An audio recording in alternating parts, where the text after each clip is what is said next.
Well, hello and welcome. Welcome to another edition of Atlas Information Live.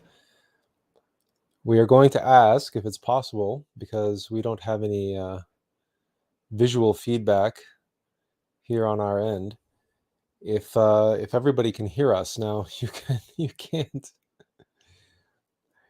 if you can't hear us, then you can't hear us asking for confirmation that you can hear us. But if you can hear us, then someone can leave a post in the chat saying that we're coming through loud and clear.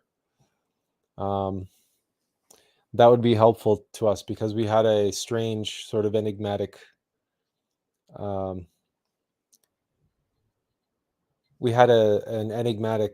from StreamYard saying that our mic was unplugged. But perhaps we can get some. Everything seems to be working on our end. So, okay, I can hear you loud and clear. Greetings from Sweden. Okay, thank you, Victoria. Okay, Jennifer says she can hear us too. Okay, wonderful. Technology. Literally 10 seconds before we have to start, we get this message saying that our mic is unplugged. Clearly, our microphone is not unplugged, and technology was just testing us, testing our willpower, as it were. What did they say? Never rains, but it pours, and good things come in threes, but also tragedies. We, as usual, wish to invite anybody who would like to participate in more than just the chat. Here is the link. It's we've just posted in the chat, but here it is on the screen as well. If you wish to pop on like a Zoom call, you're more than welcome. We can make this as much as a conversation as anything else. As it turns out,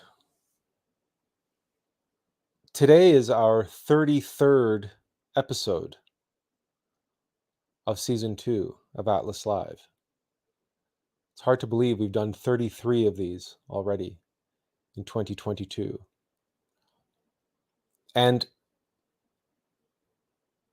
rest assured, I did not plan to be speaking about the law of three on our 33rd episode. You could call that coincidence if you want. You're more than entitled to do that. We would call that serendipity. Last week, we spoke of the law of seven. Why didn't we start with the law of three, the creative law of the universe? Why start with the law of seven? Well, it's because last week we were paying tribute to the fact that we were turning 7 times 7, 49. And the law of seven seemed like the most relevant, most practical law to discuss.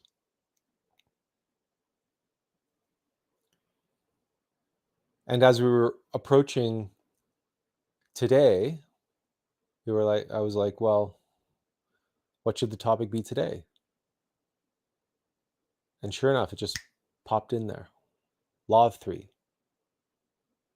And as we were making the ad for today's live stream, that's when we realized it's the 33rd episode. And what is interesting about the number 33 is that we have 33 vertebrae in our spinal column. 33 is the symbolic age of Jesus at the time of his crucifixion. That's a symbolic age. That was not his actual age when he was crucified. Then what is 33? 33 is 3 times 11. And 11 is another mystical, magical number. 11, of course, symbolically represents the pillars of Jachin and Boaz, the pillars of severity and mercy, the two pillars of love, the twins of the tree of life of Kabbalah. And as we will get into today, even though the tree of life of Kabbalah has these two pillars known as the twins, there's, of course, secretly 3 pillars there.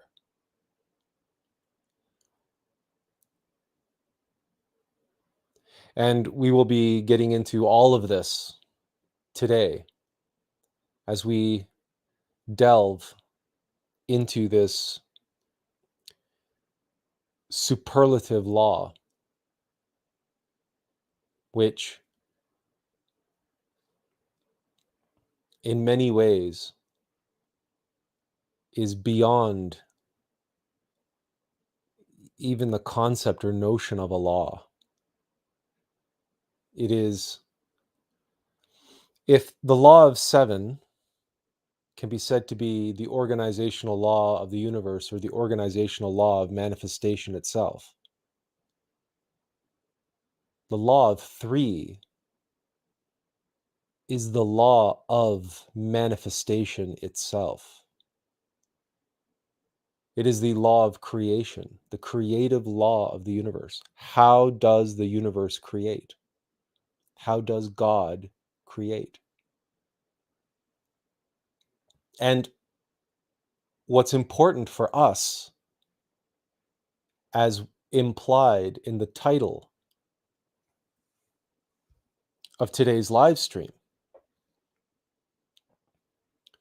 what is important for us is how we work with this law.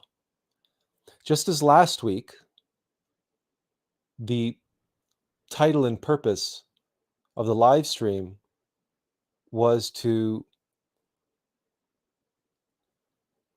look at how we work with the law of 7 with regards to our lives and the unfoldment of our path. Today, we wish to look at how do we work with the law of 3 and all the ways in which we work with this law, consciously or unconsciously. But we want to become conscious and aware that we are working with this law. Because as the creative law of the universe, there is no other way to create. If we wish to create change, if we long to fulfill our life's work, whatever that may be, our purpose for being, if we wish to know our being, if we wish to create our human soul, in order to become one with and bind together with our being as above, so below, and wish to achieve that yug, that relegare, that two as one, bound together as one. These are all acts of creation. And since they are acts of creation,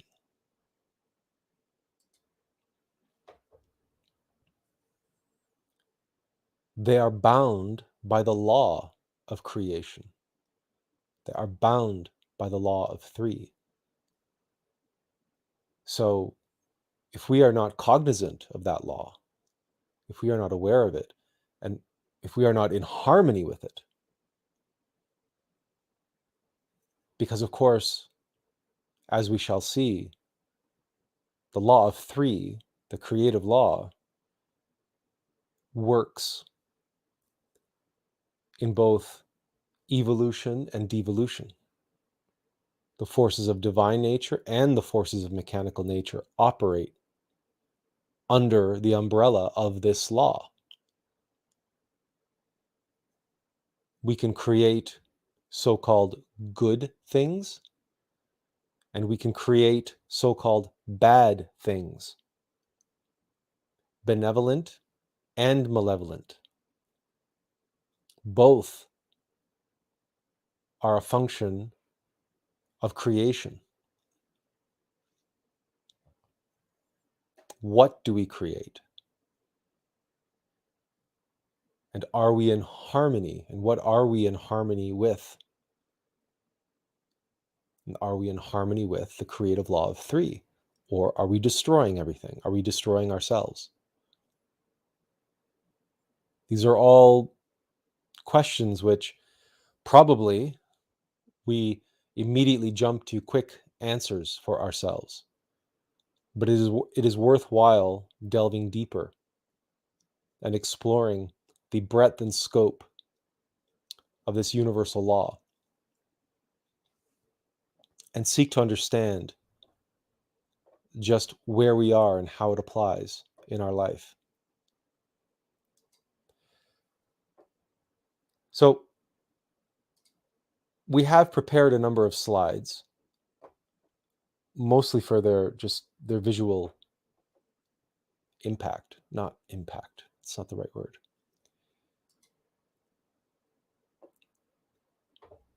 When we think of law of three, many of us may immediately leap to this symbol of the Tao, of the yin and yang. And of course, the Tao is very much a symbol of the law of three. And we can begin our discussion of the law of three by looking at it. And even this visualization, which we found on the internet, shows this duality of opposites. But the thing about the Tao, in its expression of the law of three, is this notion that each opposite has a seed or a spark or a nucleus of the other. And it's their interrelationship as a continuum where they are bound eternally in this dynamic, in this spinning, rotational dynamic. And each one is, in a way, eternally interlocked with the other by virtue of the fact of attraction. And there is a misnomer, the belief that opposites attract, opposites don't attract. It is the Tao that reveals this. The yin and the yang here are chasing the missing piece of themselves, which is bound within the other. Like attracts like, and anyone who practices or has experienced the law of attraction knows that like attracts like. Is that any partner that you have ever attracted into your life has more in common with you than they appear to be different. So when people are together and they say, oh, look, opposites attract, they're looking at very superficial, externalized, or a very limited subset of characteristics. In fact, they are much more alike than anybody knows. And the couple probably, after a period of time, discover just how alike they are. That's how gravity works, mass attracting mass, and so on and so forth.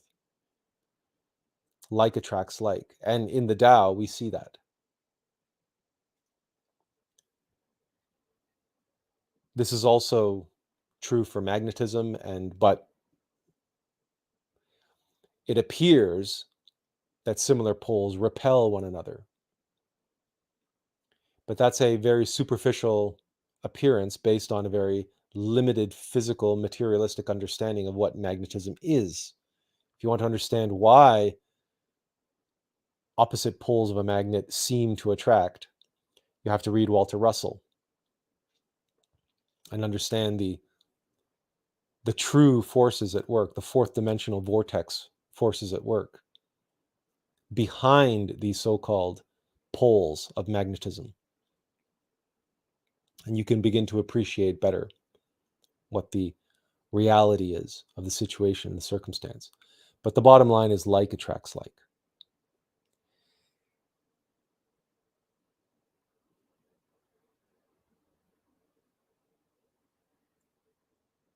Having said that, so that's the external or outer characteristics of two opposites then give the appearance of opposition. So, but they're opposites. So how can they be like, that they attract one another? This is the mystery, right? This is what's secretly encoded in the law of three. The law of three is, of course, encoded in every religion and spiritual tradition. Here we have Brahma, Vishnu, and Shiva from the Hindu pantheon. We have the Holy Trinity of Father, Son, and Holy Spirit. We have Osiris, Isis, and Horus, their son. Again, another divine masculine, divine feminine, and the offspring or the prodigy, the result of the union between masculine and feminine.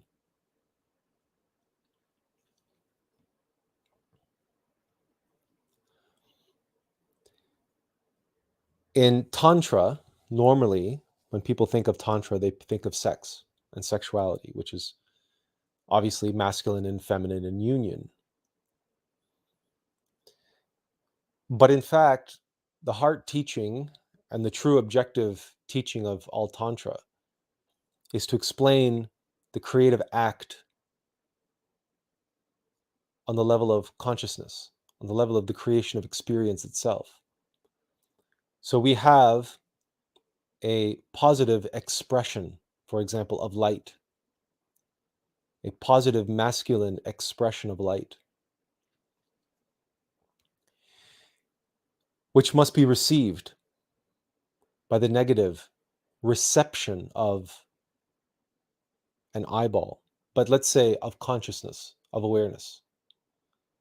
So consciousness must become conscious of the light. We have a transference. The expression meets the reception, and we have union. We have creation, the creation of an experience. Without this, there is no creation. Without this dynamic that you see here, there is no experience. This is the essence of Tantra. There's no sexual act in anything that we've shared with you. You are experiencing Tantra in every single moment of your life in which you are even remotely conscious, in which you are experiencing. You are experiencing Tantra right here and right now. Our voice is being carried to your ears. The image on the screen is meeting your eyes. And within your consciousness, the experience that you are having right now, no matter where you are in the world, that is a sexual experience on the level of consciousness. This is self-evident, and it is beyond denial. It is beyond dispute. Without reception of an expression through the medium of consciousness, there can be no experience. And if there is no experience, and there cannot be any knowledge of that experience, in other words, there cannot be any gnosis. There cannot be self-evident experiential knowledge, that which we seek. What we seek to acquire, we seek to absorb, we seek to experience. This is the essence of Tantra. It is a constructive, creative act. And as you can see, there are three elements: the expression, the reception, and the union of expression and reception, which leads to creation. This is how God creates. This is the creative law of the universe in its most simple, primeval form. We've all heard of the Akash, or the body of the Divine Mother, or the void of space, the black void of space. The whole universe is feminine. The whole universe is negative. And what is it waiting for? It is a blank, open book, an open, blank canvas. And what it awaits is an expression, the masculine aspect, to come and express within it. And that Akash, that prana, is brought into vibration by the expression, in the same way that the retina responds and reacts to the frequencies of light that are impacting it, which create the electrical signals and determine the image and the colors and the movements, which are then processed in the brain and get translated into the consciousness.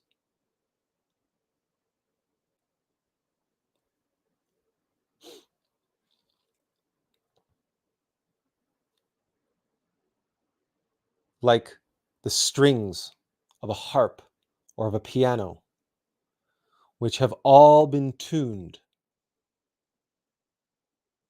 and they're awaiting the strike of the hammer or the plucking of the finger to produce that frequency that they have been attuned to.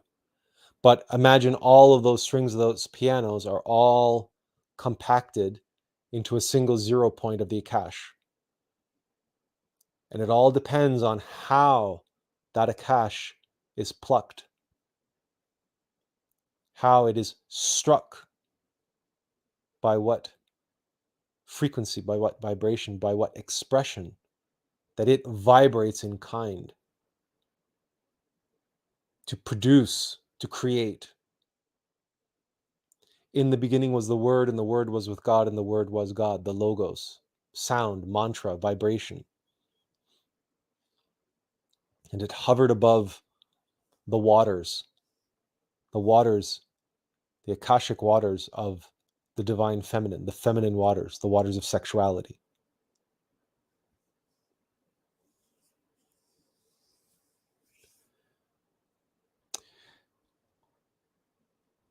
We've had quite a few people dropping some quick notes in the chat. We have the thrice great Atlantean, Victoria says. She also gave us a 33, and an all-seeing eye. She also mentioned the law of correspondence. That's related to our comment about the 33rd episode, and we're talking about the law of three.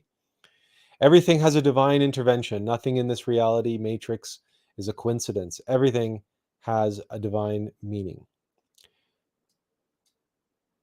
Almost true. The lovers, yes. And she says, the middle path, the great marriage. Azazel says, he says, good evening, Atlas.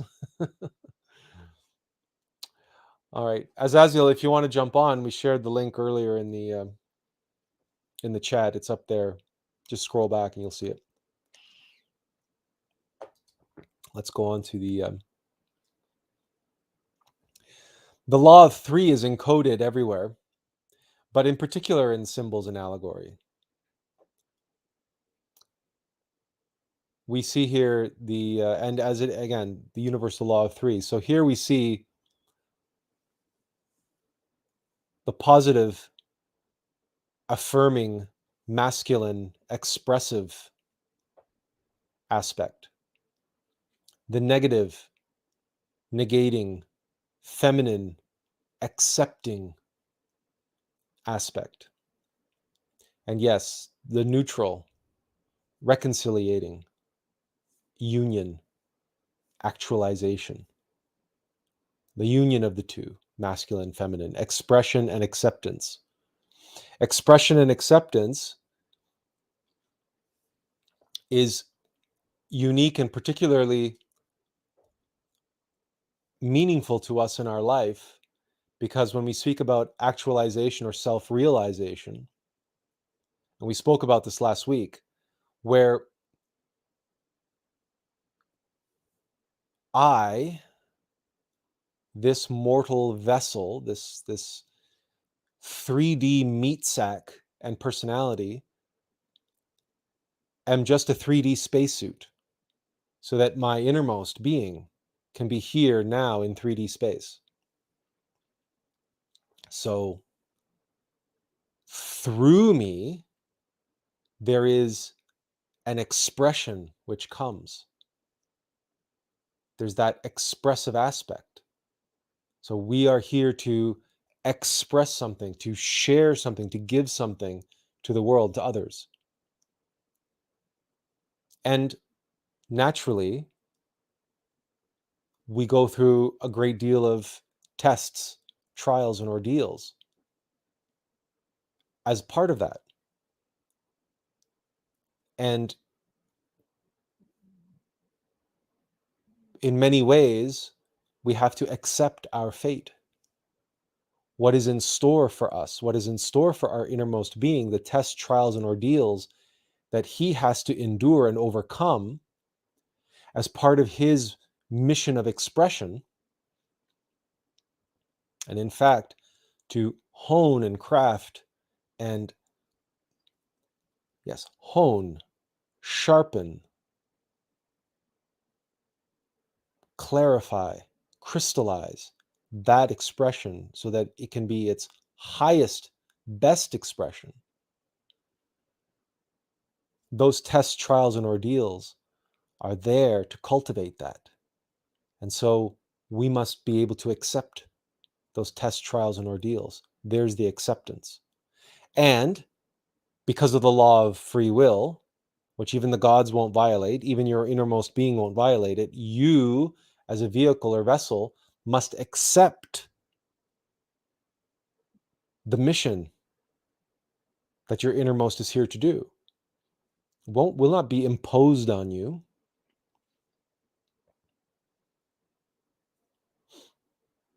You have the free will to serve your innermost or serve your egos.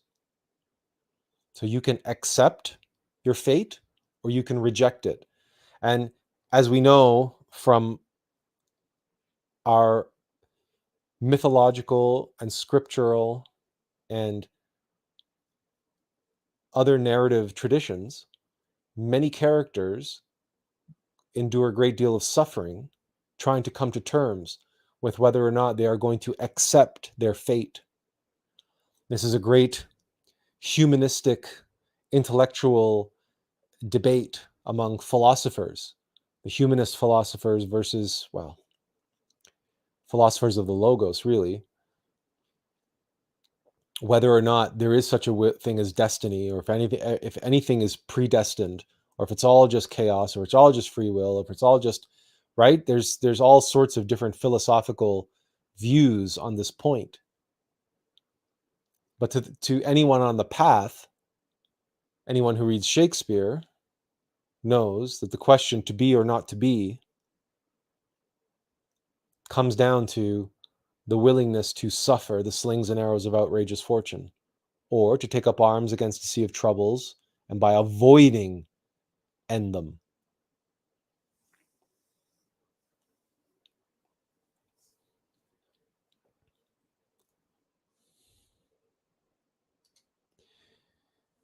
There is, of course,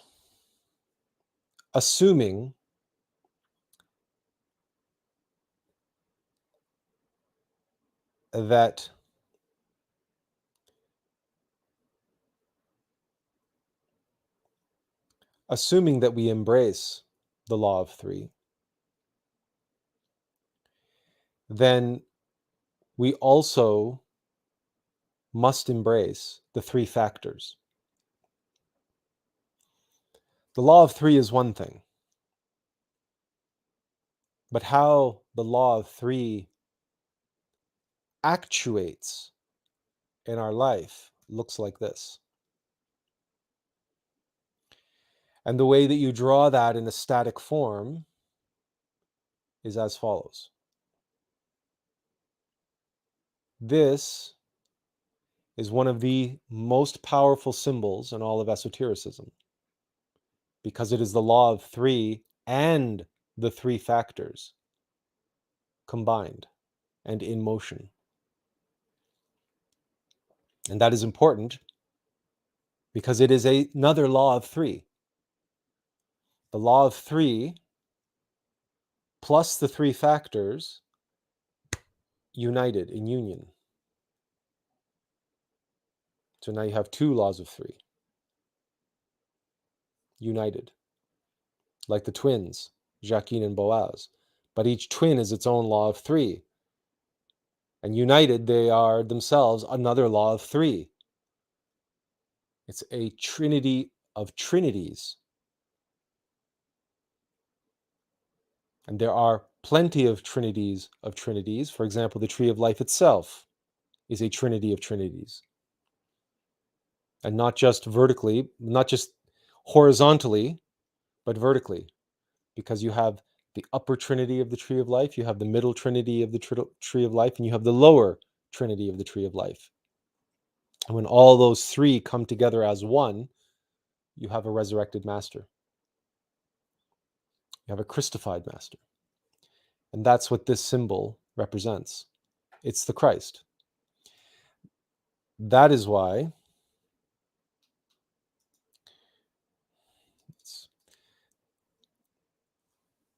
on the cross above Jesus' head were inscribed the letters INRI, Igne Natura Renovator Integra.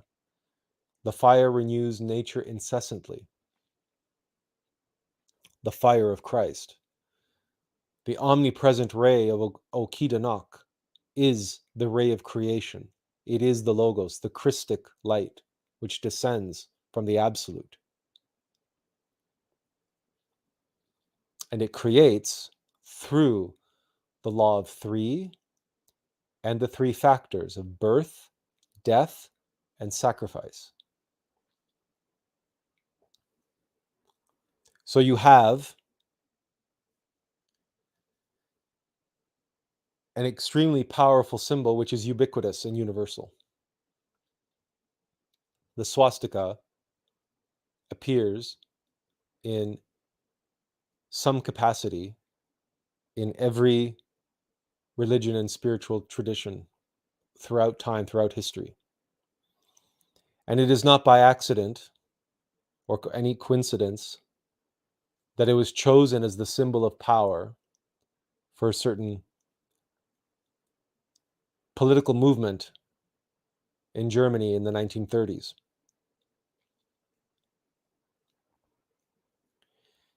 And that is because power is power, and a symbol of power is a symbol of power.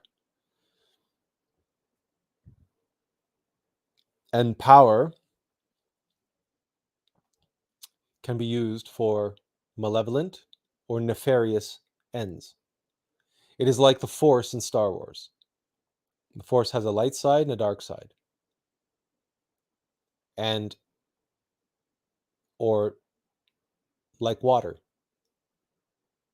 Water can be used to nourish the land, and grow crops and grow trees and feed nourish the animals, quench their thirst. But too much water,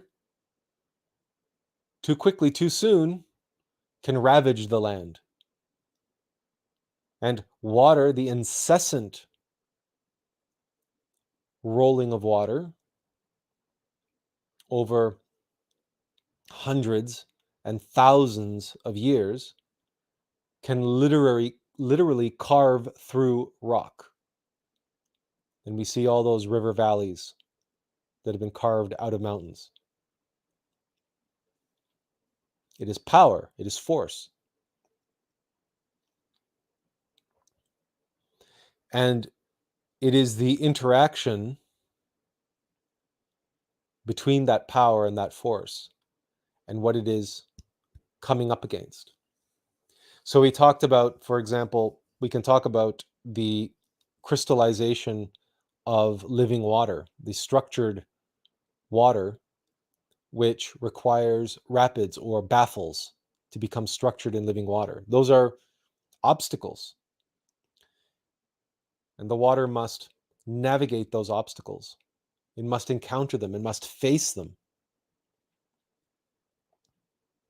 And those obstacles cause a great deal of disturbance to the water. This is self-evident. If you've ever taken a kayak or one of those whitewater rafting rides through the Colorado River or Ottawa River or whatever river, and you've shot the rapids, you know that it is a wild ride. That water is not calm. That water is not genteel.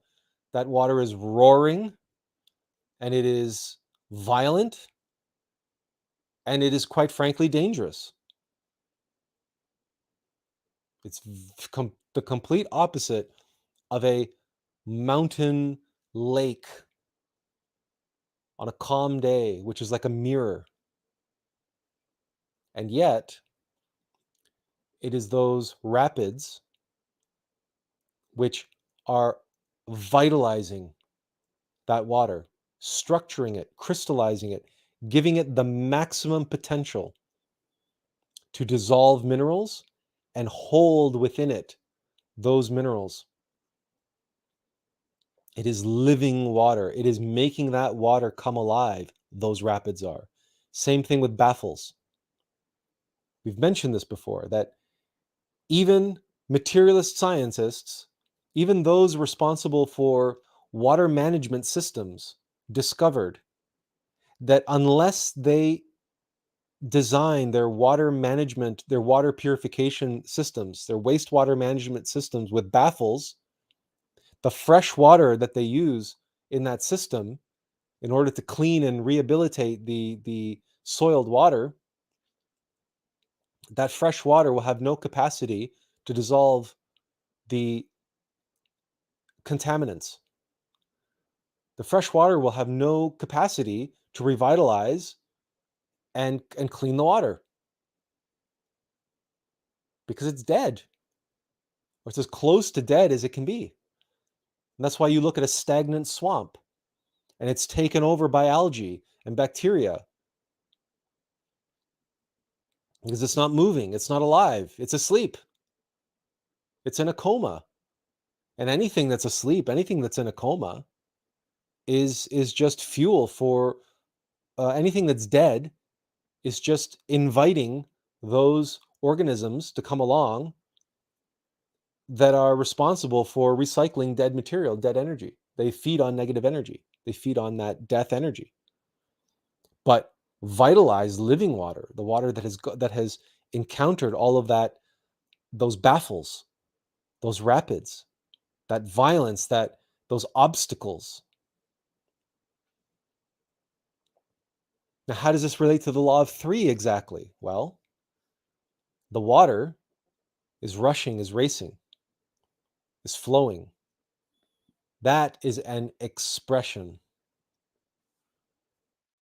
Go all the way back to this. There is an expression, there is a movement. That expression is blocked. It is opposed. That's what literally is happening when light hits your eye. Your eye is getting in the way of that light. But in that process, the light is transformed. It becomes a living thing. We call it an experience. It becomes something more, becomes something greater. Like that expression, if a tree falls in the forest, but no one is there to hear it, does it still make a sound? How about if a musician writes a song and sings a song, but nobody ever hears it? Are they still a musician? Are they still an artist? Or someone paints a canvas, but nobody ever sees it. Are they still an artist? What makes a great artist? The painting that nobody ever saw? The statue that nobody ever saw? The music that nobody ever heard?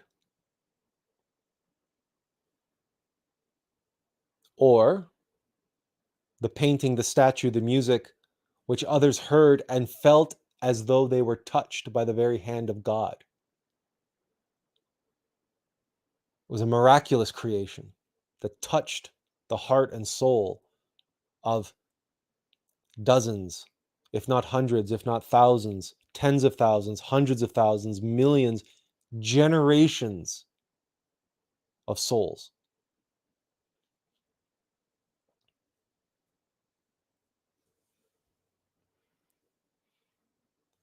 But there's the process is negation, absorption, reception, and transformation. The thing that is created is greater than the sum of its parts, cannot exist without either of those parts. And so each one of those parts seeks out its complement in order to achieve that creation. Because they are two halves of the same whole. And that's the secret truth of the law of three. Masculine, feminine, they are two halves of the androgen. An empty glass, what is an empty glass? An empty glass longs to be filled. Buddha said, take care, you cannot pour from an empty glass. So we seek to accumulate experience. We seek to accumulate wisdom. Why? So that then we too can pour forth from our glass. But our glass that is full, or if not full, it is more voluptuous. It contains something of value now.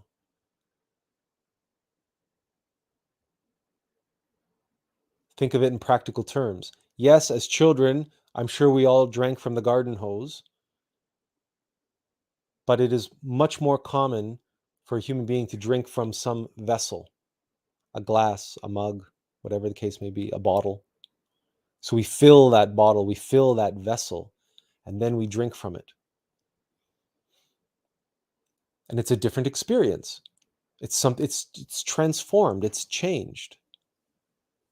This is the mystery of the transubstantiation of water into wine. It is the law of three.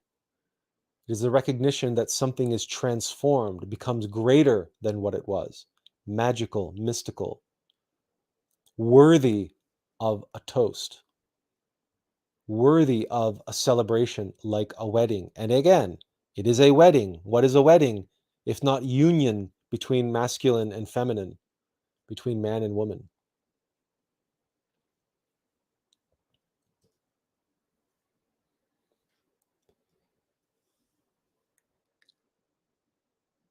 And the importance of recognizing that to water, which just wants to flow, and all water wants to flow back to the ocean.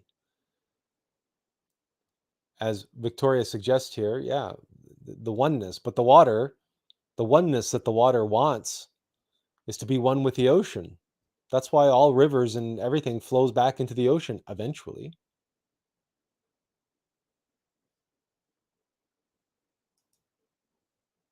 And we interrupt the flow of that water. We put a glass in its way, a vessel of some kind, our bodies. We are, what is it, 80%, 90% water? Our bodies are? How different is the water in our bodies versus the water in the river?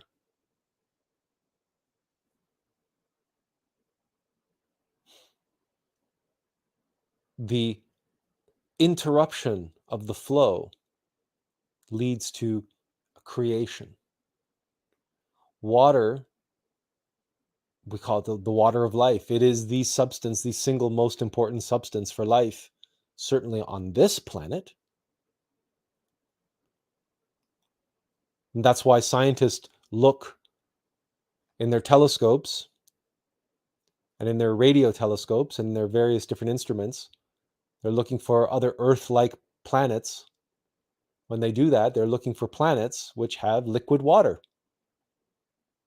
That's the most likely chance they feel of finding life on other worlds.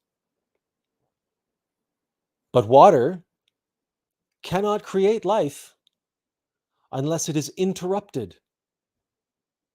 First of all, it cannot contain nutrients and cannot vitalize and carry those nutrients into, it cannot dissolve nutrients. The water in our bodies cannot dissolve any of the food that we eat unless it is alive, unless it is structured. It cannot dissolve any of the minerals. It cannot, even if we take our medicine, we take our vitamins, pills, our supplements, we pour it down, we say some are water soluble, some are fat soluble, but the water soluble ones won't dissolve in our water if our water is not alive.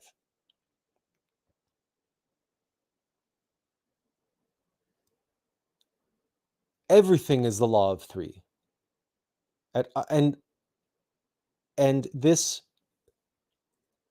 law of three in motion of birth, death, and sacrifice. The water is sacrificing itself in this glass.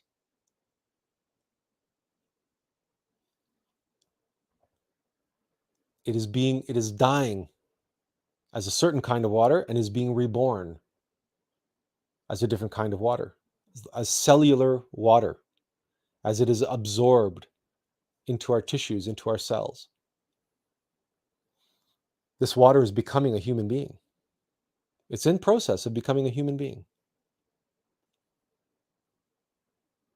But we don't think of ourselves as bags of water walking around. A human being is not just a big sponge. There are sponges in nature, which are sponges. That's what they are. They are sponges. But a human being is not a sponge, though it absorbs so much water and is 90% water. So that water is being transformed. It is dying as one thing and being born as something else. Not only that, within that water, all sorts of other things are dying and being reborn. And that water is sacrificing itself, sacrificing its existence as water in nature, flowing back to the oneness of the ocean. The water in the atmosphere must die as water vapor, as clouds. They're just clouds. And one day, a bunch of those water molecules condense, and the water in that cloud, the cloud sacrifices itself, and it falls to the earth as rain. Clouds birth rain. But how do clouds birth rain? From their own bodies.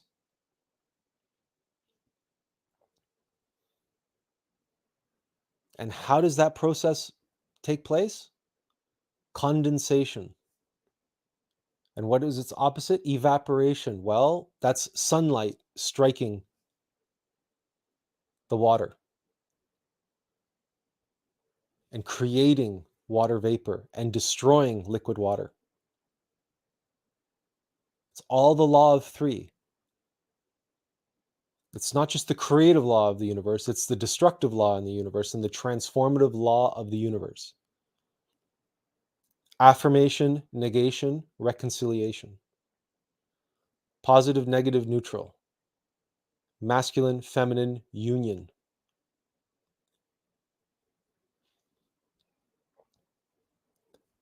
All we need to do is open our eyes and we will discover it and see it everywhere, all around us and within us.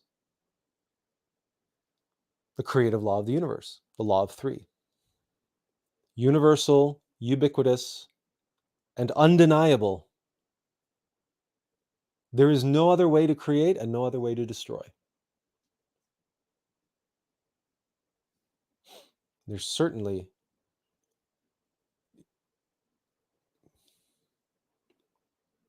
well,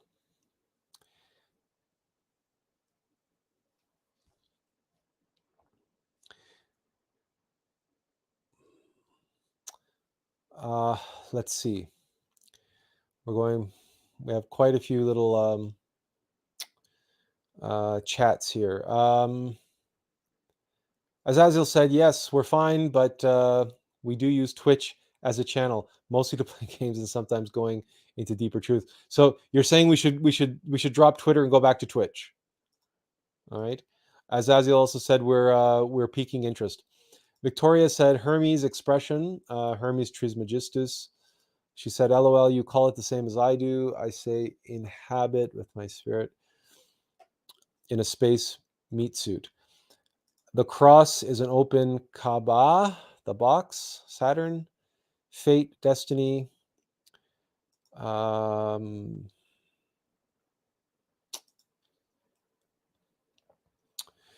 just trying to get caught up. Water is life-giving, but too much, it can kill you, just like anything. You can die of water poisoning, yes. You need fins. You need to fins balance in everything, even in our bodies. You need to find balance in everything, even in our bodies. The oneness, and she also says we are made of crystalline water in our body. I see people bless bad water with love, and the water change from bad water crystals into beautiful water crystals. And Asa says, no, saying that I am on Twitch for clarification. Oh, you're on Twitch. Okay. So that's why I'm here less. Ah, I see. All right. Understood. Understood. Okay. So clearly now, this brings us to an obvious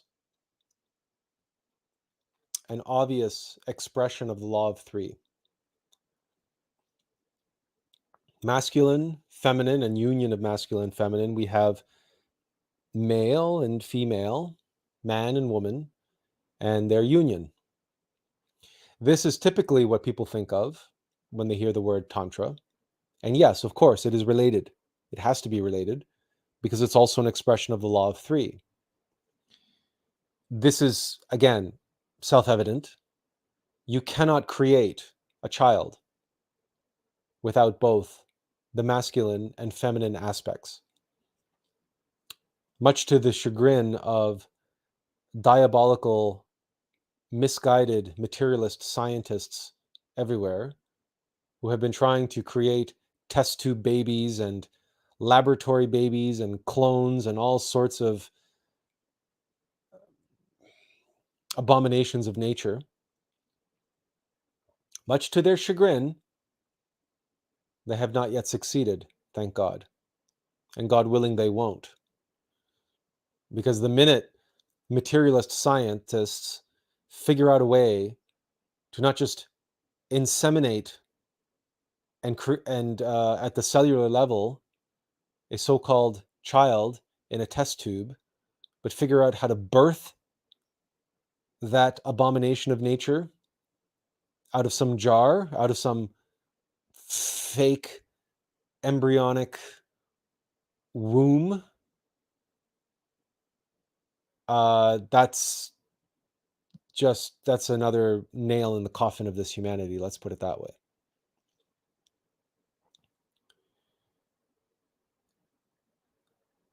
And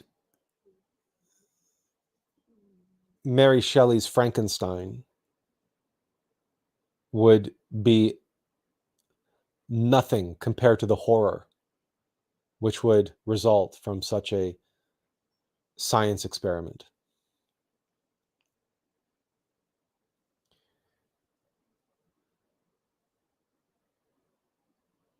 Practically speaking, we cannot create a true human being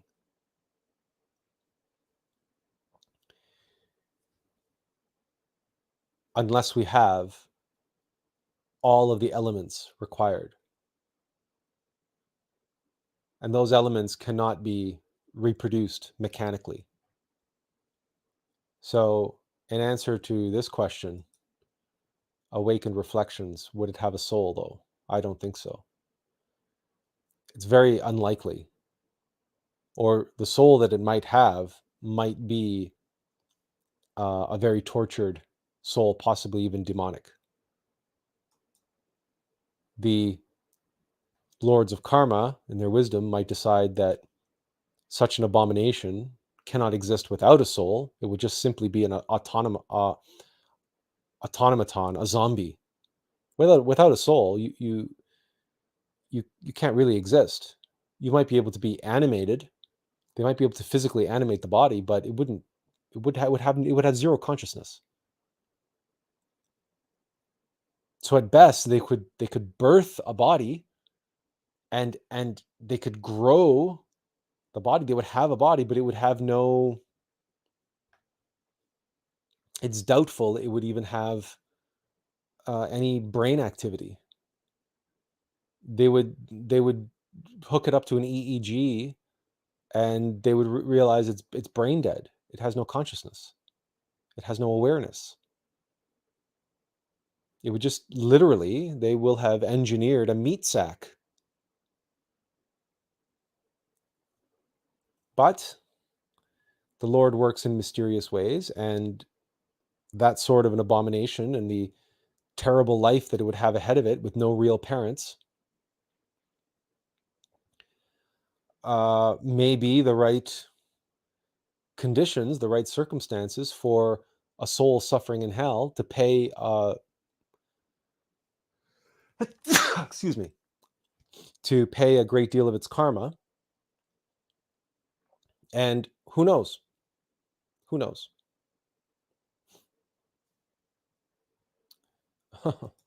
Awaken Reflection says, like most people alive today, though.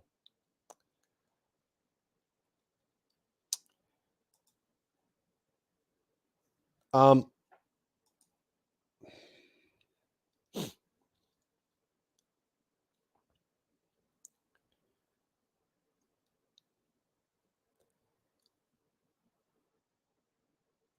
the aspect of sexual union between a man and a woman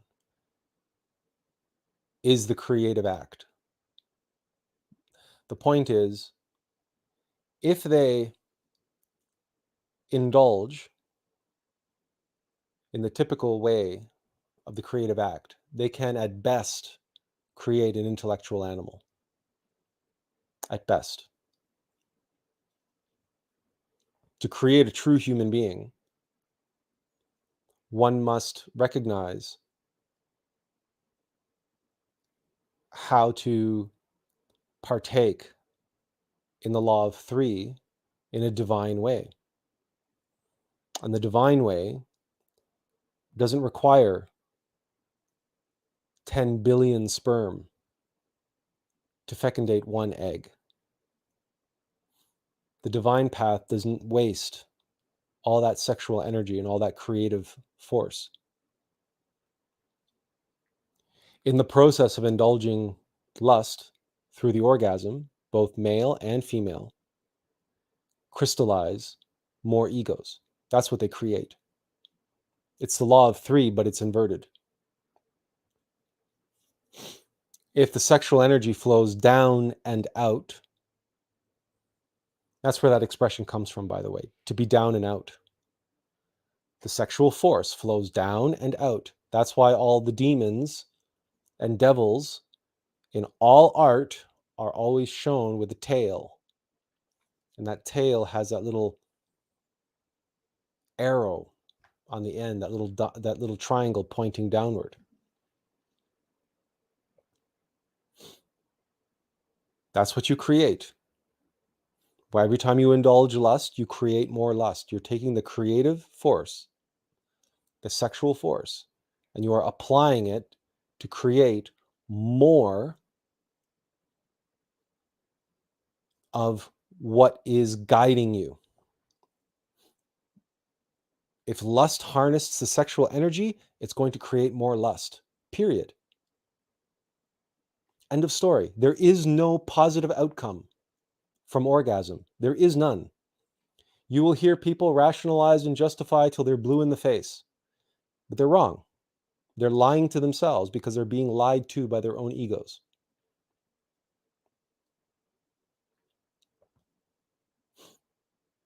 You cannot activate the sexual force under the control of the Black Lodge and expect it to create an angel. That's not how it works. You cannot, put it another way, you cannot feed the beast and expect the beast to become tame and to shrink and to die. You're feeding it. It's going to become bigger and stronger. And it's going to replicate, as all beasts do, as all elements of mechanical nature do, when they are fed, when they grow strong.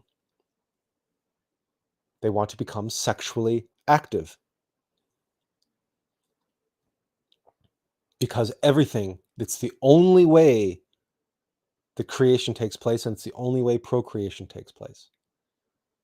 Even single-celled organisms, or organisms that reproduce asexually, they don't reproduce asexually. They reproduce sexually. They just do not require an external partner.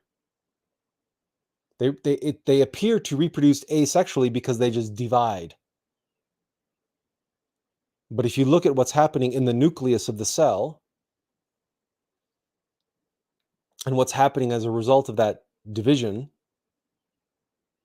it is the law of three taking place. But it's asexual because they're not uniting with another being, another creature, to create that genetic diversity. But that genetic diversity is taking place within the nucleus of the cell during the separation of the meiosis, or whatever the methodology of their asexual reproduction, so-called. But it is sexual.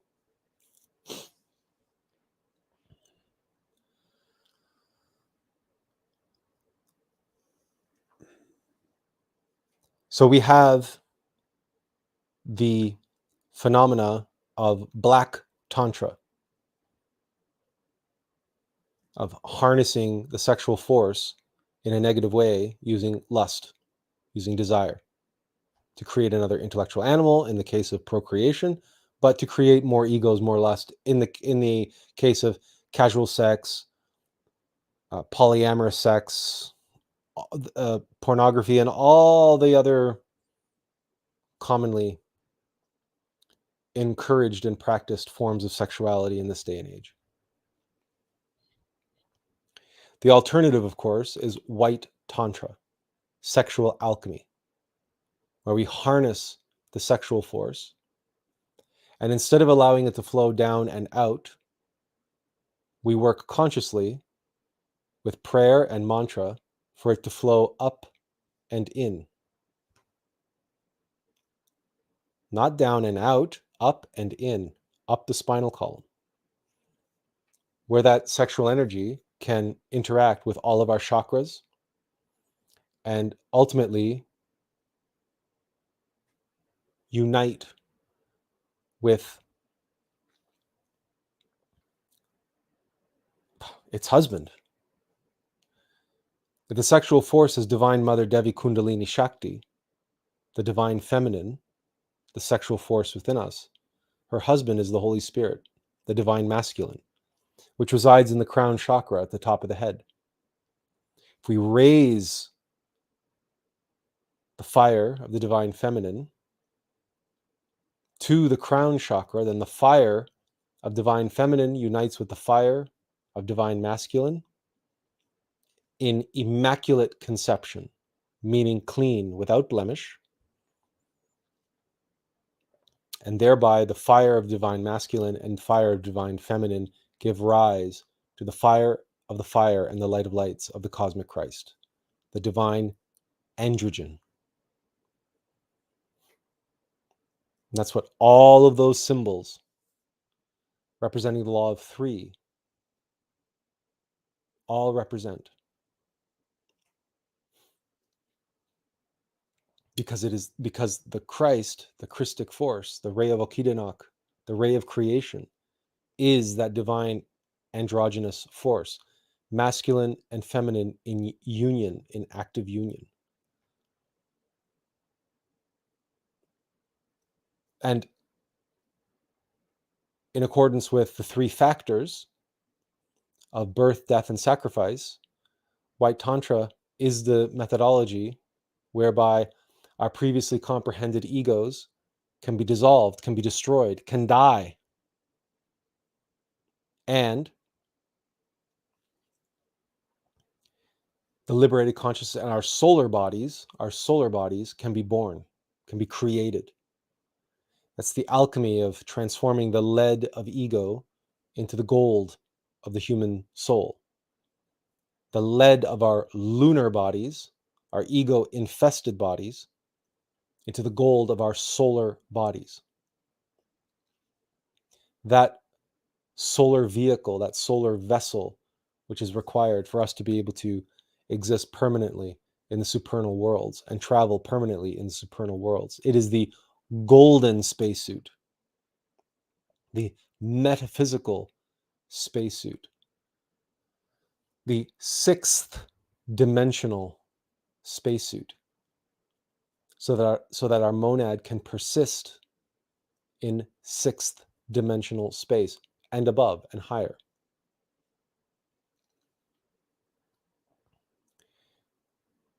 Yes, we also have to develop our solar astral body and our solar mental body, which are in the fifth dimension, because it's a stepping stone. We are in the third. We have to work in the fourth and develop our solar vital and astral and mental body, and finally our causal body in the sixth. Only then do we awaken. Only then do we awaken our consciousness, because we have our solar causal body.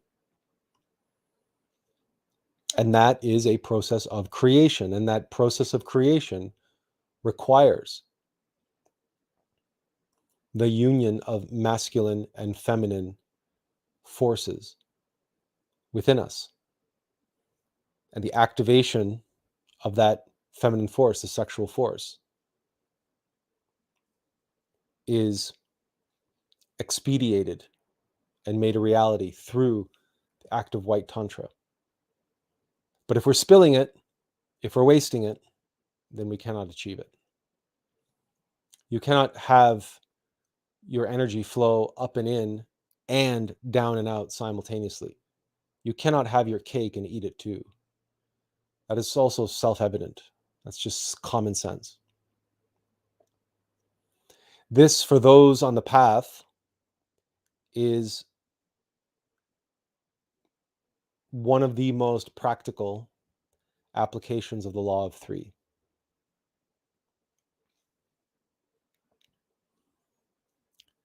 The application of White Tantra, or sexual alchemy. And its application is, as we mentioned, through the three factors of birth, death, and sacrifice. Death of the ego, birth of the human soul, and sacrifice for humanity. And even many Gnostics who practice white tantra, they have those first two down. They have a spouse, they practice white tantra, they meditate, they observe themselves, they work on their egos. Again, they're practicing sexual alchemy. Everything seems to be going well. But they don't advance. And they wonder why they don't advance.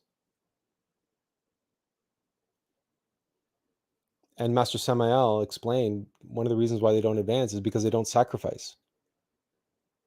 They do not sacrifice for others. They do not give of themselves for the sake of others, for the betterment of others. He explains that every initiation is granted to an initiate by the masters based on what is owed to that initiate. Based on what is owed to the initiate. Well,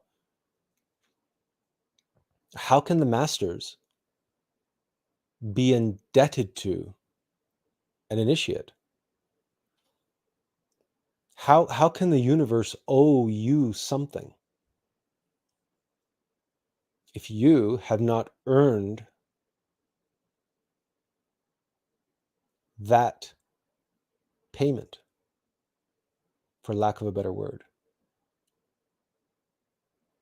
If you have not given of yourself to the universe, to others, how can the universe, which is in balance and seeks balance, why is it going to flow to you now?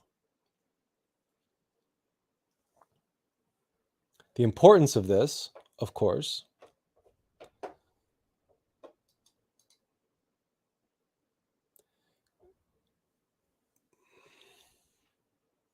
comes into play when we consider those who are selfish and yet seem to accumulate tremendous amounts of wealth, tremendous amounts of material comforts and security and power and influence, fame, fortune, you name it. And we might scratch our heads in bewilderment and say, wait a minute, I can't receive initiations because I'm not owed any, because I haven't given enough of myself. What is going on with these elitists and these millionaires and billionaires who have only sought for themselves and the betterment of themselves? And they've accumulated all this power and all this money and all this fame and fortune, et cetera, et cetera. What's going on here?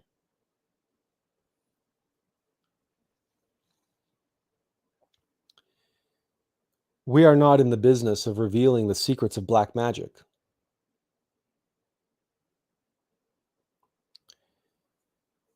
But rest assured, the creative force is the creative force. It can be used in a positive way, and it can be used in a negative way. It can be used in an altruistic, loving, giving, compassionate way, whereby you have your creative energy and you apply it in the service of others. And we've done live streams about this, and we did a live stream not too long ago entitled How to Serve and Who to Serve.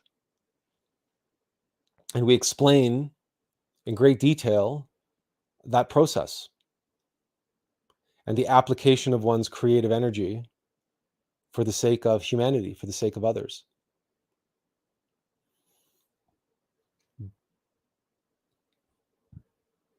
And in the process of doing so, one can accrue karmic credits, for lack of a better word, the work that one does for the sake of others is taken note of in the great ledger by the lords of karma. Every good deed, every sacrificial effort that we make, it is recorded, it is noted, it goes down next to the name of our monad in the great ledger. And at the great accounting, all of our works for the sake of others will be taken into account. And so too will all of the efforts made by all of those monads who are in it for themselves. Their ledger, or the entries next to their name in the great ledger, will all be debits. This is the so-called dogma of abundance of the New Age, which preaches that the universe is abundant and there's unlimited abundance, and all we have to do is tap into that abundance. You know, like the what's that program, The Secret, and they use the manifestation of desires and the law of attraction to attract what they want. And they harness their sexual force to attract their desires, everything that they want. And they say that this is all fine and this is all good because nature is abundant and it's all abundance. And we're just drawing on the infinite love of nature, who is abundant and just wants to give to us as individuals. And everyone who follows that philosophy, that dogma, that mentality, they are all withdrawing from the great karmic bank, and they have no deposits. In other words, they're just accumulating debts, and they're transforming those withdrawals of energy, they're transmuting them and transforming the gold that they are withdrawing into lead, because they're feeding their desires. They're creating more desires as they're feeding them.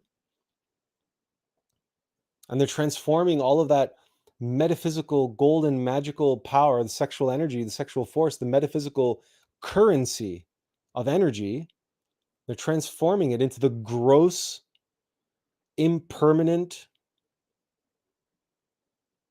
materialistic substances which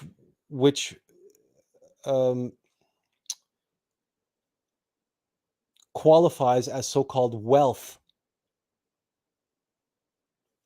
So land, property, houses, cars, boats, businesses, companies, stocks, bonds, money, gold, assets, all of that stuff, all of it.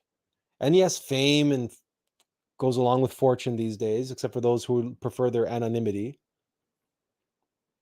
But many of those are infamous in their anonymity. But they're drawing down on that energy, on that metaphysical currency. This is why it's in the Bible. It said that it's easier for a fat man to what is it? It's easier for a fat man to ride a camel through an eye of a needle than it is for a rich man to enter the kingdom of heaven. Something like that. Can't remember the exact quote. Because how can a rich man, if they have accumulated their wealth on the basis of selling their soul,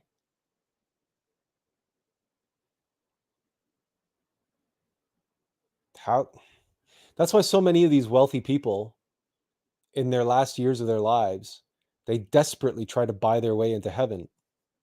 They desperately try to give away all their money. They become so-called princes of philanthropy, or whatever the correct expression is there. They become philanthropic magnates, and they get their name on hospitals across the country and around the world, and they throw their money away at all of these different causes.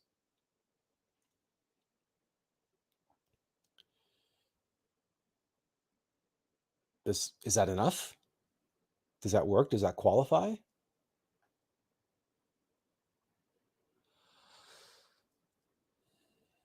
Considering how much effort those of us on the path put into our lives and put into our work for the sake of suffering humanity, we know that it's not just a matter of money. And not only that, if an individual sells their soul and accumulates all this wealth and then gives it all away, at best, they're going to break even. Because if you steal a bunch of money and then give it back, it doesn't change the fact that you stole the money to begin with. You're not going to win any medals for giving back the money which you stole. You still stole it. It was never yours to begin with. So giving it away doesn't earn you any points with anyone. At best, they will remain stagnant. At best. But probably in their journey along the way, they probably had to do quite a few nefarious things, make quite a few untoward decisions.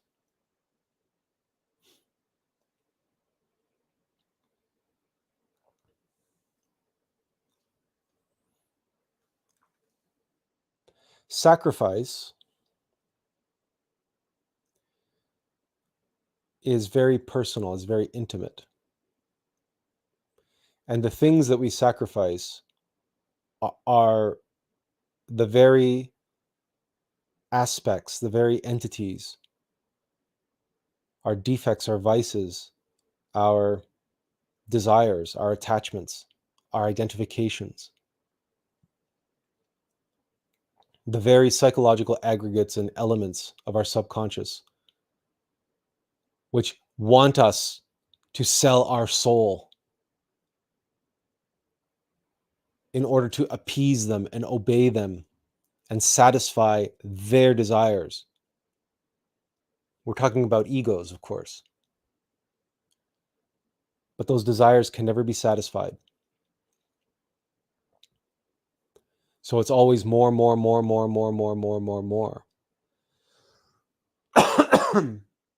They will always find new ways to entice and enslave and hypnotize us.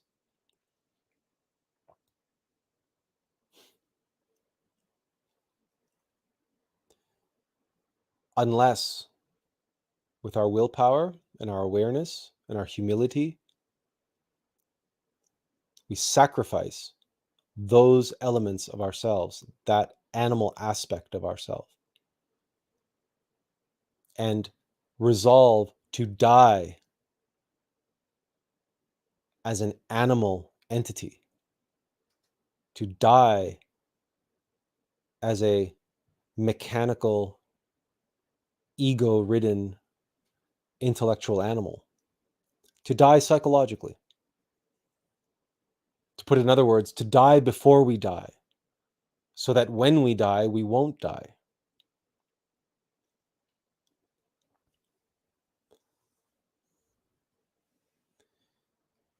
The three factors in the law of three are they are not as important, they are more important, they are more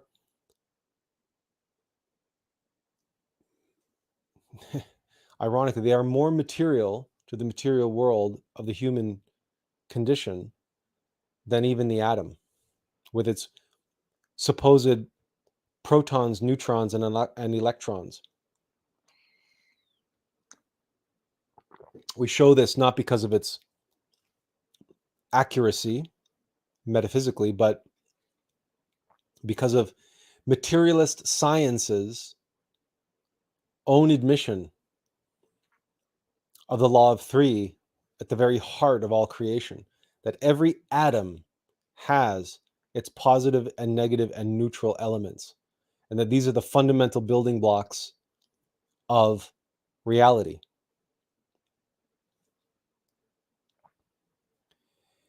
An atom cannot exist without these forces in balance. And if even materialist science can make this admission, then it's a tremendous stretch of rationalization and hypnosis on the part of ego mind for anyone to suggest that we can exist outside of the paradigm of the law of three.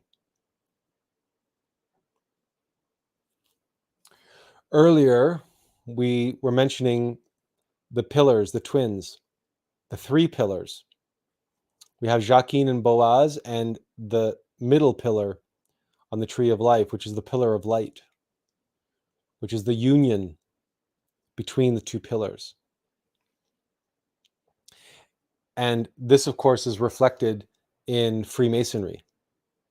The pillars of Jachin and Boaz, we have the doorway, the arch, which is the portal from where we are to where we long to be. We have the checkered game board, light and dark, light and dark, light and dark, the chessboard. Again, we have the compass in the square, we have the cubic stone, of all of these different symbols that are related to the law of three. This is how Jofra Boschart envisioned and drew these three pillars: the masculine and the feminine, and the union of masculine and feminine.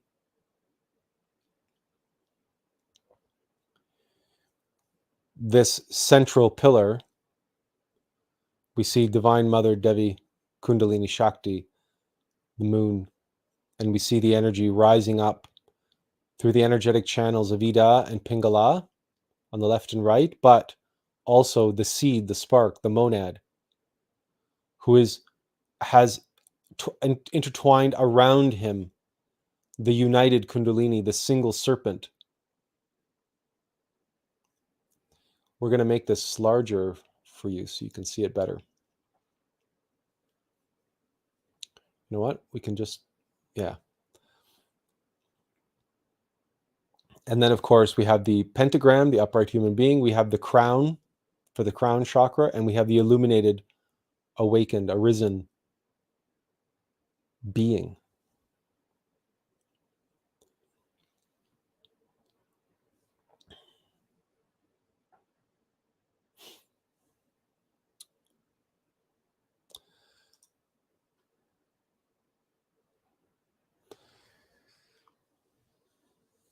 We're going to take this moment to just double back here and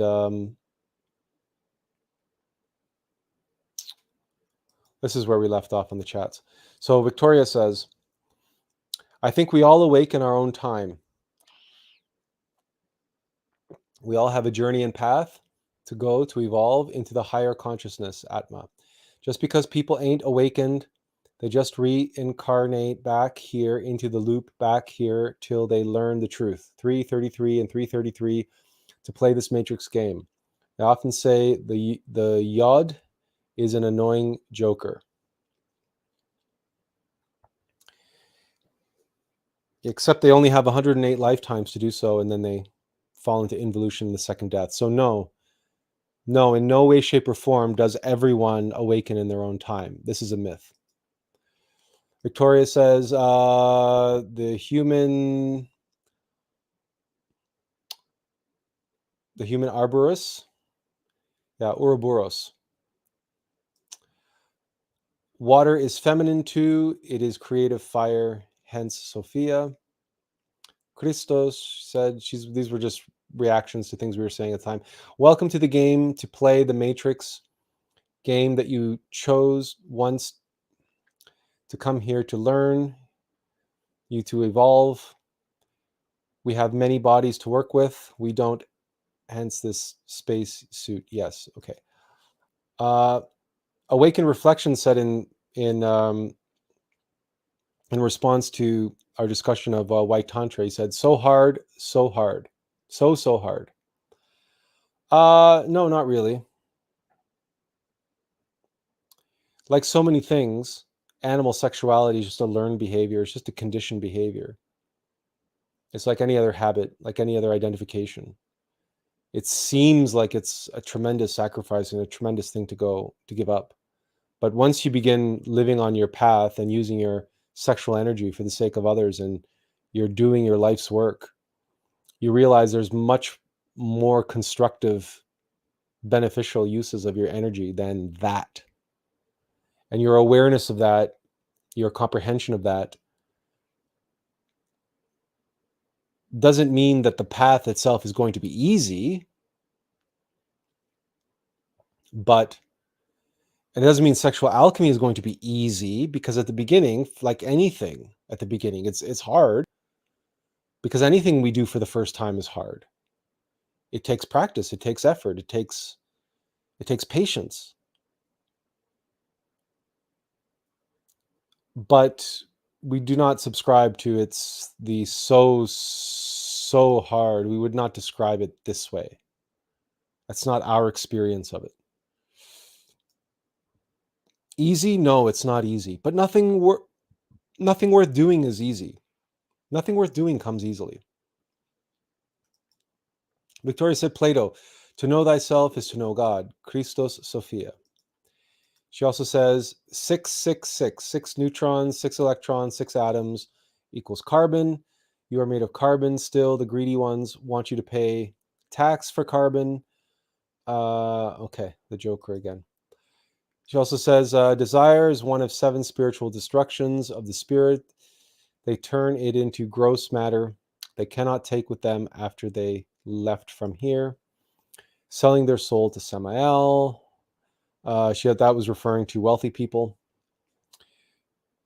Now money is not money, Mooney, anymore. Based on gold, it is fiat currency. Okay, we're not going to have a discussion on fiat currency here today. An atom equals Adam. The square and the sun and moon and compass and the checkerboard, masculine, feminine, Jacob's ladder, the royal crown, Draconis, 108, another gematria code to crack, and nothing is free in this creation. You have to work for it. Okay. So apart from some of the things that we've already mentioned, namely white tantra, sexual alchemy, the question arises then, how do we live in harmony with the law of 3? How else do we apply the law of 3 in our lives? Last week we were talking about the law of 7. We were talking about how having cognizance of that law can give us practical guidance as to where we are in our life and on the path. Can the law of 3 do so as well? And what does that look like? Well, if you recall from last week, we mentioned how the first 21 years of someone's life is becoming an adult. And we mentioned that 21 is 3 times 7. 3 7-year periods. There's the law of 3. To create a human being to create an adult requires the law of 7 applied 3 times. That's how we get to 21. That's the first Trinity in our life. 3 times 7. Now you also recall how our mission, our life's work, beginning to live as our monad, as our true self, really fully begins at the age of 42, which means the second 21-year period of our life, it's about getting all of this typical adult stuff over with and out of our system, as it were. So if the first 21 years is to create an adult, the second 21 years is to destroy that adult. Destroy as in psychological death. To dismantle the egos and disarm the egos and the personality. So that by the time that adult reaches 42, they are prepared to begin their life, their real life, as their being. So that second 21-year period is 3 times 7 years. Law of 3 again.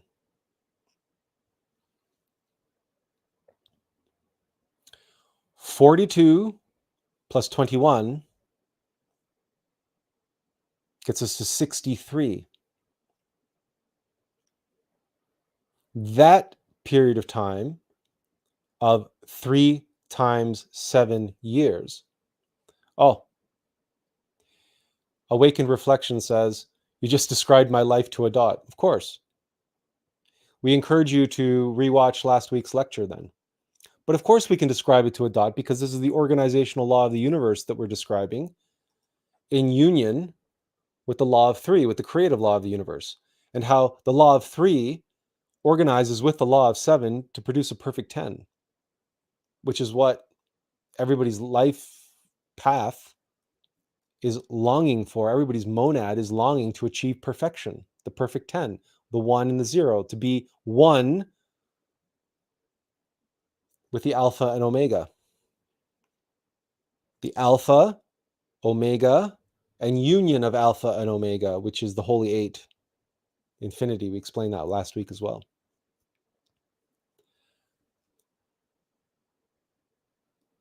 Union itself.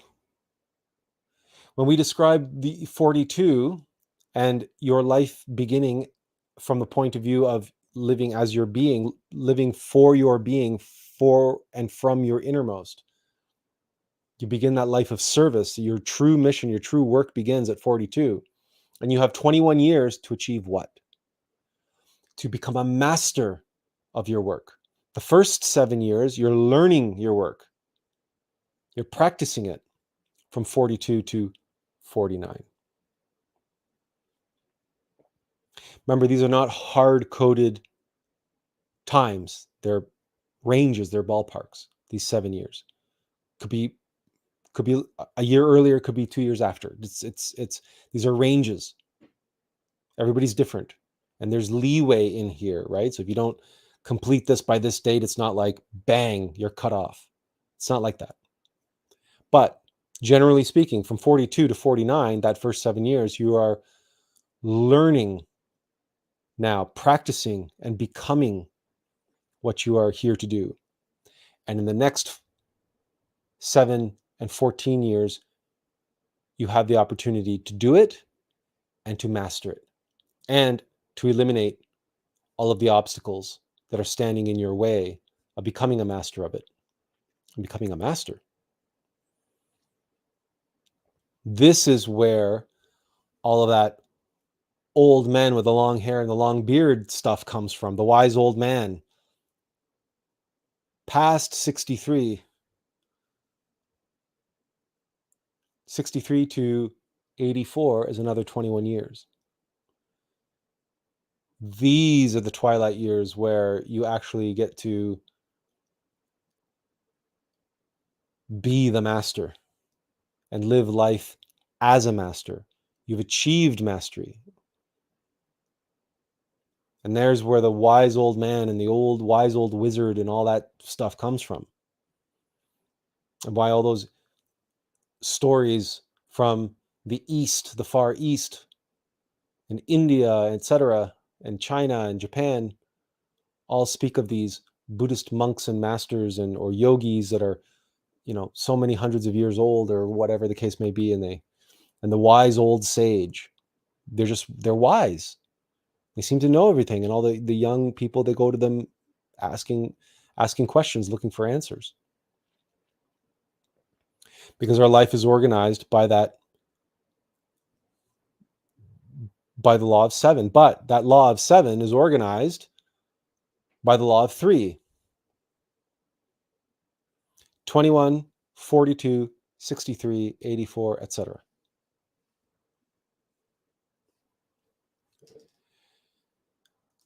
Awakened Reflection says, I was 41 when I had a spiritual awakening. We believe it. And Victoria says, oh, Osiris, the dog star, God star. Many codes to crack. 21 also is connected. 21 equals 3. 21 is also connected to what in the periodic table. Scandium 44 is a chemical element with a symbol Sc and atomic number 21. A silvery white metallic D block element. It has historically classified as a rare earth element together with yttrium and Thanius, Wikipedia. Okay, all right. We'll let everybody read that one. That's too much of a mouthful and is really, really irrelevant to the conversation we're having right now.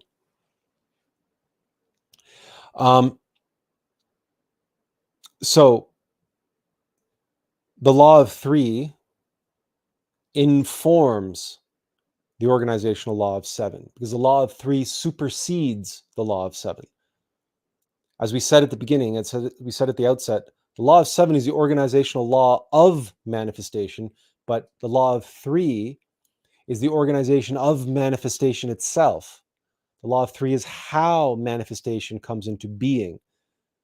Then the law of 7 applies to that manifestation after the fact, after it comes into being, or through and with the process of coming into being. As we suggested, the 3 times 7 equals 21. But 21 is what? 2 plus 1. 2 plus 1 is 3.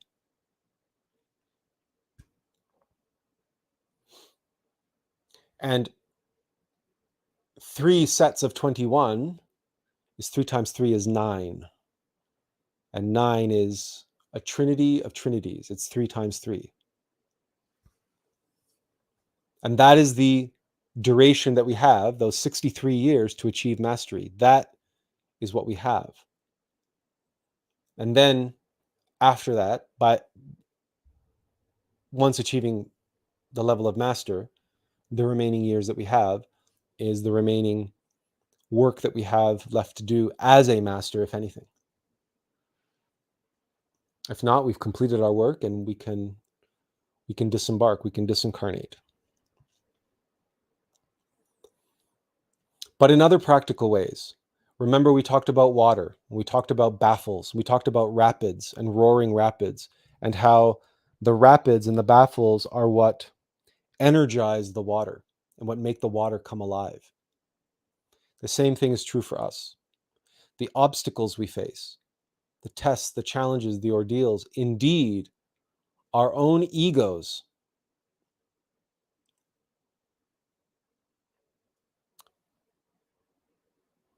we must face them. We must grapple with them. We must engage them. We must know them. We must know ourselves intimately. Because it is in that process that our consciousness is informed and our being is informed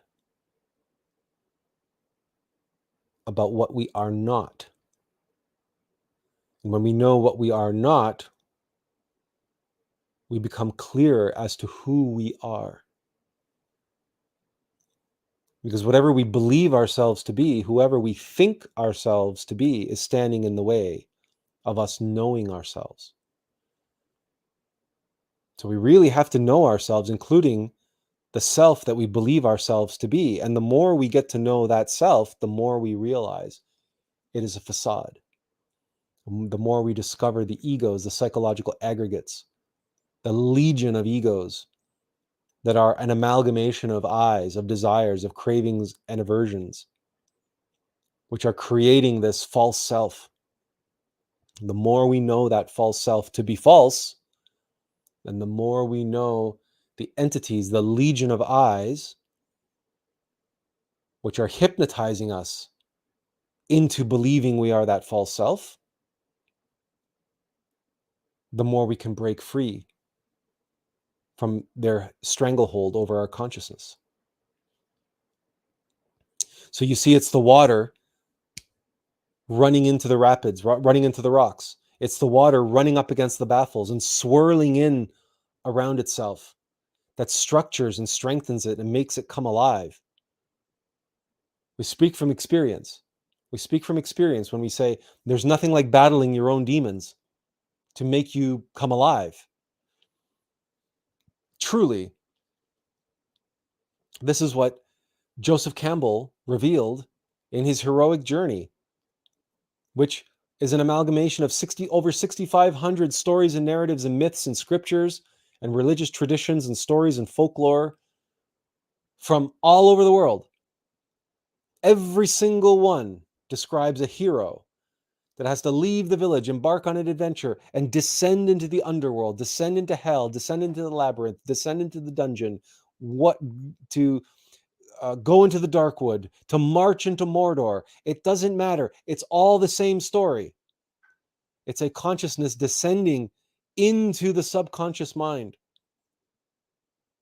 and grappling and fighting and wrestling and facing the demons therein, the demons which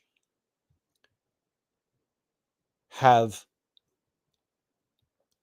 taken over control of the kingdom, the demons which have stolen the princess or the maiden, which is a allegory for the psyche, because psyche is feminine. The dragon which has hoarded all the gold, which is an allegory for the golden bodies, the human soul. And the dragon is the sexual force, the inverted kundalini. The risen kundalini is the rising serpent. The inverted kundalini is the dragon's tail, the dragon's tongue, and that negative serpent. The serpents which bite the heels of the Israelites in the desert. Moses raises a serpent of brass on his staff. A serpent of bronze, bronze, brass, they're related. But bronze, he raises a serpent of bronze on a staff, and bronze is an alchemical union of copper and tin. Copper is feminine, tin is masculine. So the bronze serpent is the law of three raised on the staff. And it is that serpent that he raises on a staff which saves the Israelites from the serpent that's biting at their heels, the serpents of desire, the serpents of the inverted lust, lust, which is the inverted sexual force. That, by the way, is encoded in all of the tales of, in the Bible, the virgin and the whore of Babylon versus the Virgin Mary. Because that sexual force, the creative force of nature, can be positive or negative. It can create a human soul. It can create a God man. It can create a Christified master. Or it can create a demon. There's one creative force in the universe. Remember, we've mentioned this. Star Wars. There's one force. That force has a light side and a dark side. Just as the Tao is the Tao. There it is, the light in the dark. It's there in the very force of creation itself. Both have to be present in order for creation to take place.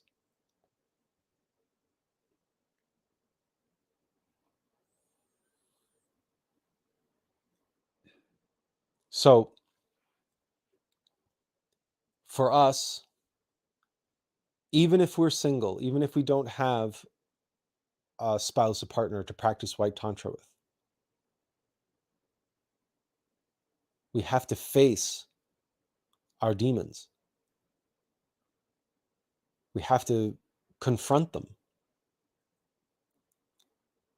And many of them do not want to be confronted.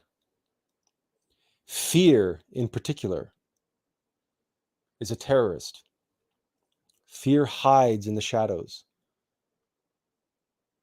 Fear lurks in dark corners and in deep, hidden caves and vaults in our subconscious mind, waiting for an opportunity to ambush us, to strike when we least expect it.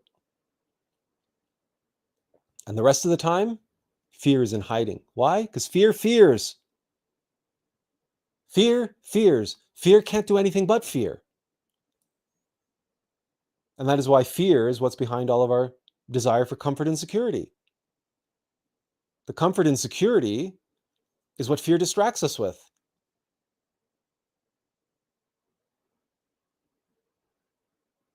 And the comfort and the security is what causes us to be lulled, be hypnotized, like a lullaby that is sang to us. Makes us fat and lazy, not sharp, not strong, not athletic, not aware, not on our toes, alert and ready, like a soldier, like a guard during a time of war, as Samael puts it. No, comfort and security? You fall asleep at your post.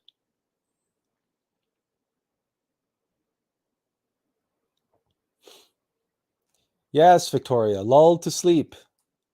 Exactly, the consciousness put to sleep, but also lazy.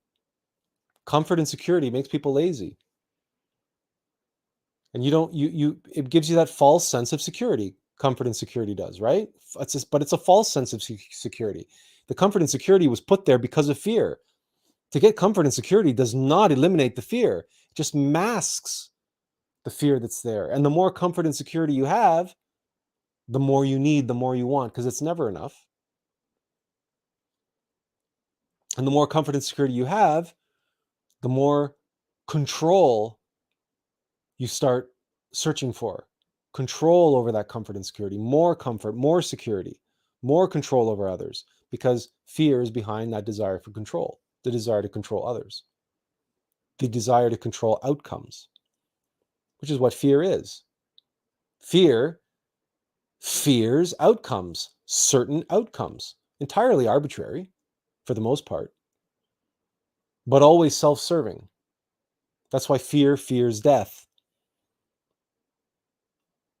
And fear fears its own death, meaning death of the ego. How can one practice the three factors of death of the ego, birth of the human soul, and sacrifice for others if one is possessed by fear? And one is obsessed with the desire for comfort and security. How do those three factors square with a desire for comfort and security?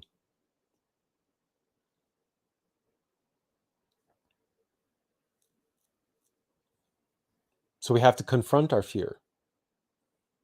We have to face it. We have to be like water running up against that baffle over and over and over and over and over again until we can finally get over it and get around it. And after that baffle, there's another baffle and another and another. Just as the water racing down that river encounters one rock after another, after another, after another.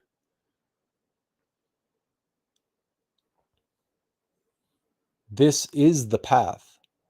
This is the way. And each and every obstacle that we face within ourselves, that we overcome, we are creating.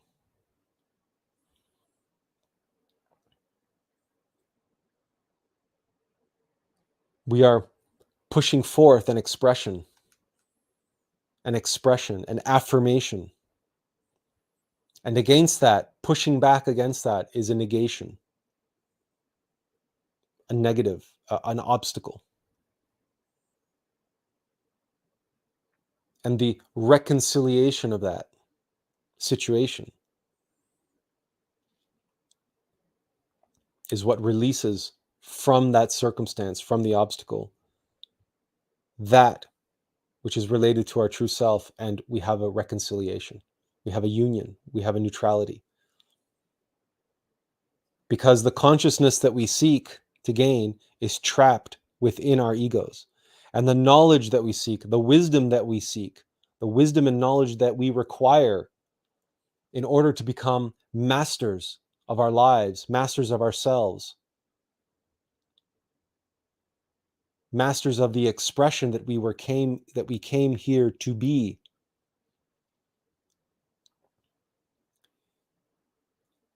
That is contained in and through the union with all of those obstacles and tests and trials or ordeals and manifestations of karma, our egos, which we carry within us, because therein lie the lessons that we need to learn, the knowledge and the wisdom that we require to achieve the level of mastery.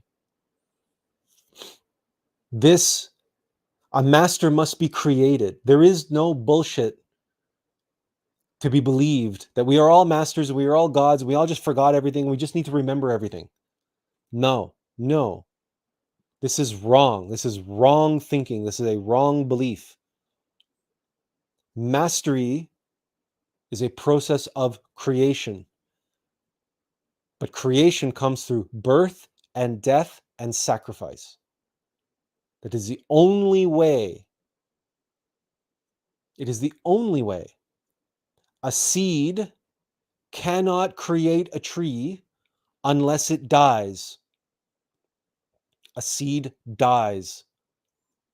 A sperm cannot fecundate an egg unless it dies. The sperm dies when it fertilizes an egg. It dies, period. There is no sperm left after the fertilization of an egg. This is a fact. And there is no transformation in this and the sperm continues, but no, it dies. The seed dies.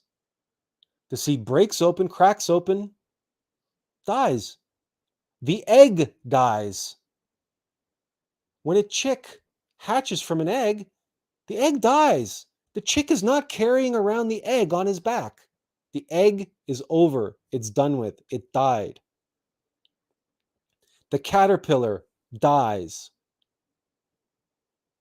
It is devoured by the chrysalis. And guess what?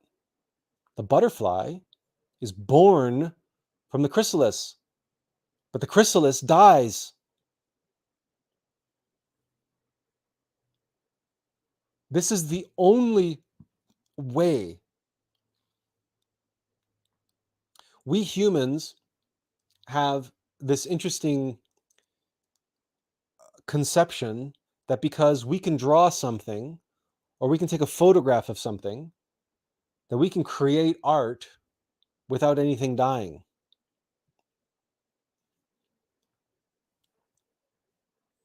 But the problem is something does die when we call that art. And what dies is the truth, objective reality, because all of our art is an illusion. Unless it is high art, in which case what we're drawing or what we're taking a picture of is irrelevant. It's just a symbol.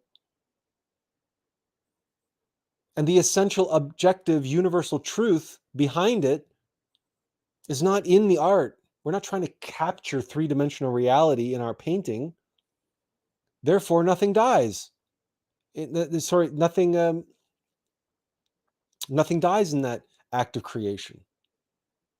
What dies is the belief in the superficial nature of the symbol. That's what needs to die. Our belief needs to die. Our superficial understanding of things need to die through the appreciation of high art, through the appreciation of symbology, through the appreciation of scripture on its metaphysical, allegorical, esoteric level. Our intellectual beliefs and preconceived notions and conditioned ideas must die in order for us to grasp and comprehend the deeper esoteric meaning. That is true art. That is high art. That is art which is transformative and is able to transform an audience. That is white magic. But art which is entertainment, art which is mere illusion, art which is mere hypnosis, what dies is consciousness. And what's created? More ego. It's ego masturbation. Not only in the creation of the art, but also in its dissemination and its consumption. That's why we live in a world which is obsessed with content. All these streaming services, they're all obsessed with content. Because content is something which is consumed by the masses. Not comprehended, not transformative. It is consumption. And in the process, it is hypnosis. And what is being consumed is the true selves, the consciousness of individuals being bottled up evermore inside of identifications and attachments to desires.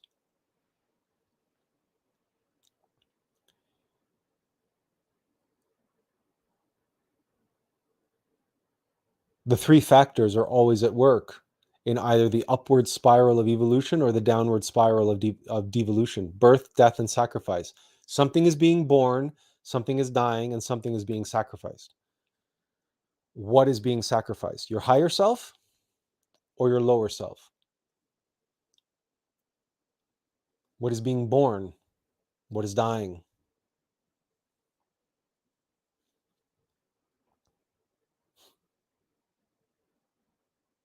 It is always through the conjunction and intersection and interplay of the law of three and the three factors.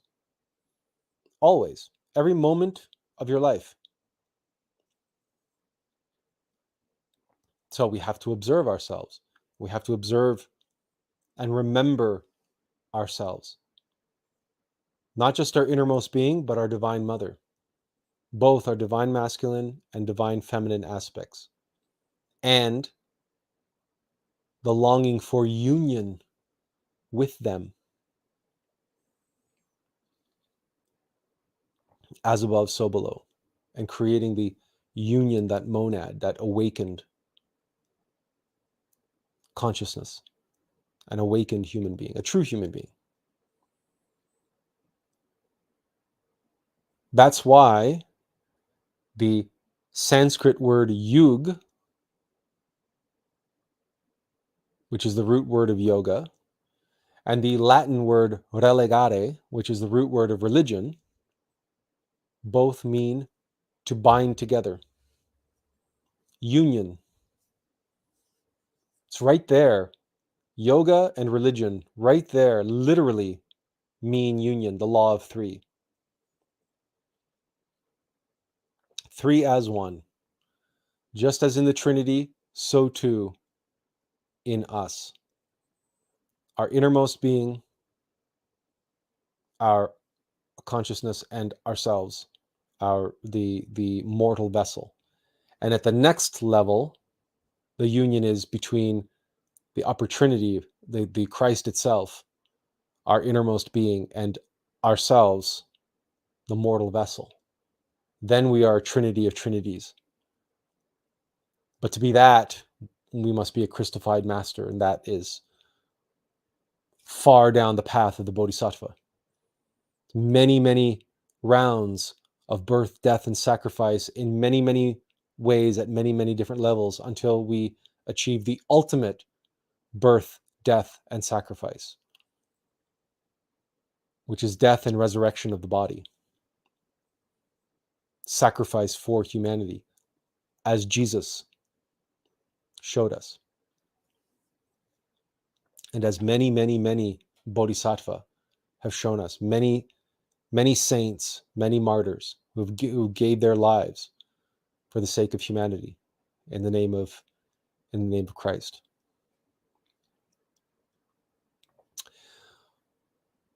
Okay. Victoria again. The wise old men, women, the hermit, the seeker, the magician, the wizard, the sage, the high priest, priestess, the druid, etc. I always been, but totally awakened at age 33. In my ancestral stories, they talk to Svout Woden. They talk to about Woden drank from the well of Nimir for wisdom to habit in the tree of life upside down, while he died to himself for himself. A good allegory. The Vedic teachings of India connects to our Norse teachings. Yes, they do. Woden sacrificed himself to himself for himself. He hanged on his cross, the tree of life. Yep, your iris is carrying the black sun. It has the crown of thorns around it. Be lulled into sleep. Yes, fear equals false reality appearing real. Face our 72 inner demons. Christ said, you are the salt of the earth. The 13th Christ. Self-mastery, she said also, a seed dies without is not watered and cultivated. No, a seed dies if it is watered and cultivated. A seed dies when it becomes a sapling, when it sprouts. That's when a seed dies. A seed goes dormant if it's not watered and cultivated. A seed goes dormant, but there have been seeds that have been dormant for thousands of years and are planted and watered and cultivated, and they've sprouted. They're called heirloom seeds, and they've put them away in Scandinavia in the seed vault for the express reason that seeds have that ability to do that. Awakened Reflection says, I was in a dream the other day, and in this dream, my psychological mind, which is really this me, was desperate because it realized it came here to die. Okay. Victoria says, I am a butterfly.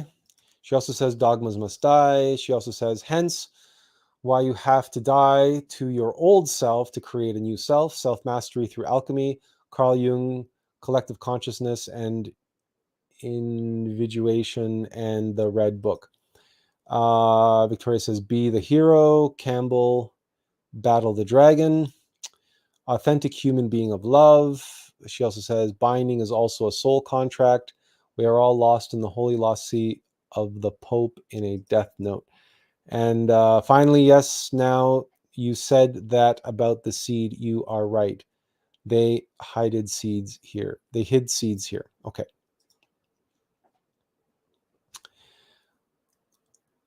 We have come to the end of today's topic. But before we sign off, we open the floor to any more questions or comments or sharing that anybody would like to make. If anybody has any other suggestions or examples of the law of three, by all means, now would be the time to share them. Our throat is a little raw, so we're going to... we don't think we can go another hour, so we don't think we can go to 3 hours or anything like that. But if anyone has anything else to say, we hope that looking at the law of three today, we hope that, number one, you will take some time and meditate on this. Meditate on the Tao. Meditate on the cross. Meditate on the caduceus of Mercury. Meditate on the Star of David. Meditate on the union of masculine, feminine, and their union, on the Christ, on the androgen. And use retrospection in your conscious imagination and see all the ways in which the law of three expresses itself in your life, as it has expressed itself and as it will continue to express itself, moment by moment. All the different ways where you have an interaction, a union between two apparent opposing forces, and what comes out of it is a form of creation and or a form of destruction, because every form of destruction is a form of creation, and every form of creation is a kind of destruction.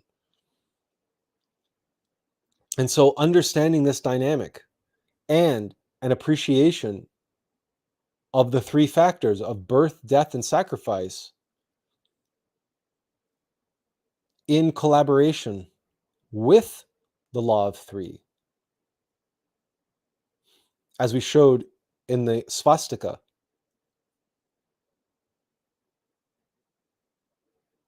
deepen your conscious comprehension of this topic in meditation. And then observe it. Take those insights with you out into the world, in your self-observation, in your daily lives, in your relationships, in your experiences, remembering your Divine Mother, and remembering that every confrontation that you have is an opportunity. It's an opportunity to create, and it's an opportunity to destroy. What is it you are destroying? What is it which you are creating?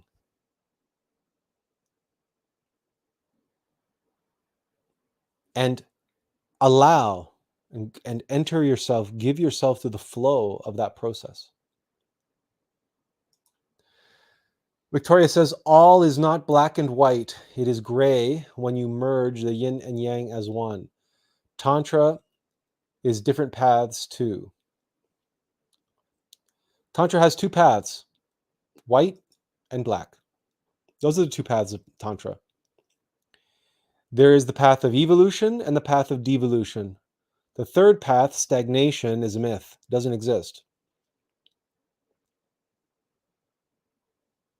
That's a myth. Because nothing in the universe stays stagnant. Everything in the universe moves. Everything in the universe, either you're going this way or you're going that way. It's almost impossible to keep on the same level. And those are the only two choices. You go up or you go down. What gray is there? What gray is there? You half orgasm? Okay, red and gray tantra are both just black tantra. They're just euphemisms. They're just clever ways of avoiding the truth. There's only one form of white tantra and everything else is black. People who practice black tantra invariably end up as black magicians. They invariably end up falling into black tantra, those who practice gray tantra. And red tantra, whatever, that's an abomination of reabsorbing the energy and this and that and the other. It's just black tantra. It's all negative. Anybody that wants to indulge and feed their lust is feeding their demon, period. You can't outsmart the demon with ego mind. The ego mind is the demon. Understand that. Remember that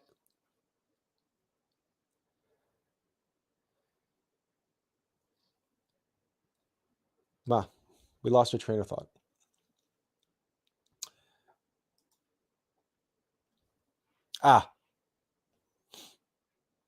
That's what we were going to say. It is far easier to fall than it is to climb. Remember that. There are 1,000 ways to fall and only one way to climb. With the understanding that no two people climb the mountain in the same way. There are many ways around the mountain to climb, but there's only one direction and there's only one summit. To climb the mountain, you have to go up. Period. No ifs, ands, or buts about it. To climb the mountain, you must go towards the summit. And every mountain only has one summit. It doesn't matter what side of the mountain you're coming from. It doesn't matter how you're climbing that mountain. If you're not going towards the summit, you're not climbing the mountain. And there are 1,000 ways to fall from that mountain to your doom. That's what every tragedy, that's what every story of great men and civilizations falling, that's what they all teach us. They all teach us the same thing. To fall is easy. It's one moment. It's one choice, one decision. One slip on a banana peel and you fall. But to climb a mountain, can you slip on a banana peel and fall to the top of Everest? No, you can't do that. It's hard. It's one hand grip and one foothold after another, after another, after another, after another, slowly advancing, slowly advancing, slowly advancing. And you're fighting the wind, and you're fighting the cold, and you're fighting eagles and vultures and craggy rocks and crumbling rocks and everything else that's standing between you and the summit. And one distraction, one moment of weakness, one moment of one bad foothold or handhold, one lapse in judgment, one mistake, one error can send you falling literally to your death. Literally.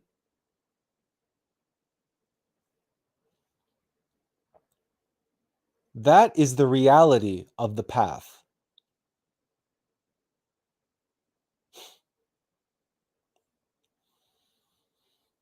It is far more easy to fall than it is to climb, than it is to rise. That's something that the Wright brothers and all those aviators, those early aviators, learned the hard way.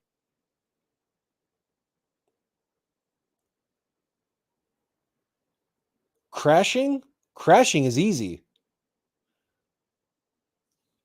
Flying, not so easy. Victoria says, there's people that does this vampirism tantra, sharing your sexual file with someone you need to know they don't suck you dry. Yes, yes, yes, of course. We're not here to share black tantra methodology with others. There are 1,000 different ways that people abuse and misuse and steal and violate the sexual force and degenerate the sexual force. We don't discuss those here. It's enough to know that there are many, many, many, many, many schools of Black Tantra. Many. And there are many gurus of Black Tantra. They're on Facebook. They promote it. They're on TikTok. They're all over the place. There's countless Black magicians. We do not have to spend our time and energy discussing Black magic and Black Tantra. All we have to do is share the one true alternative to creation of the human soul and the solar bodies. The one direction and the one peak. No, it's good to know, but it's enough to know that if you're not practicing white tantra, you're practicing black tantra, period. If you're not conserving the sexual force, if you're not practicing monogamy with one partner, and you're not preserving the sexual force and transmuting the sexual force, if you're not practicing white tantra, but you're still having sex and you're having orgasm, you're practicing black tantra. It's enough to know this.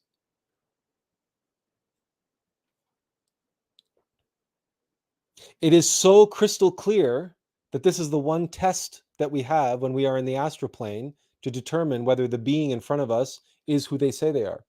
Because many people have been duped into committing all manner of crime in the by beings that have appeared to them in the astral plane as resplendent beings of light. People have been met by angels and archangels and masters and so-called. And they've appeared to them and said, you will be my channeler and you will be my messenger and I will channel my messenger through you, etc., etc., etc. And these naive individuals who are rushing to have lucid dreams and awaken in the astral plane without preparing themselves, naively believed this resplendent being had chosen them to be their messenger, and naively allowed themselves to be possessed by this resplendent being and began automatic writing down, channeling.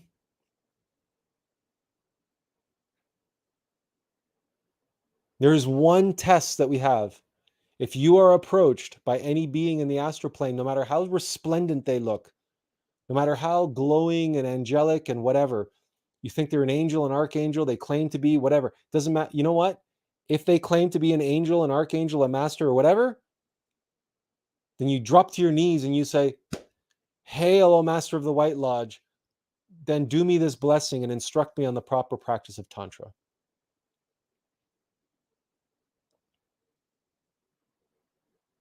No demon is allowed.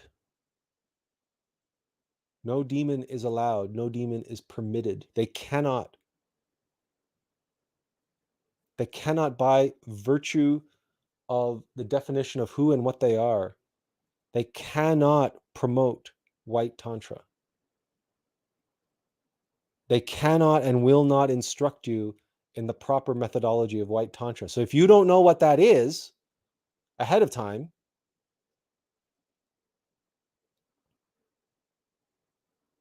then they can pull the wool over your eyes. But if you do know what it is ahead of time, and a being appears to you pretending to be this angel and that archangel and this master and so on and whatever, and you ask them, well, if you're this and that master, then surely you will grant me one request, that I may learn the secrets of white Tantra from you, great master.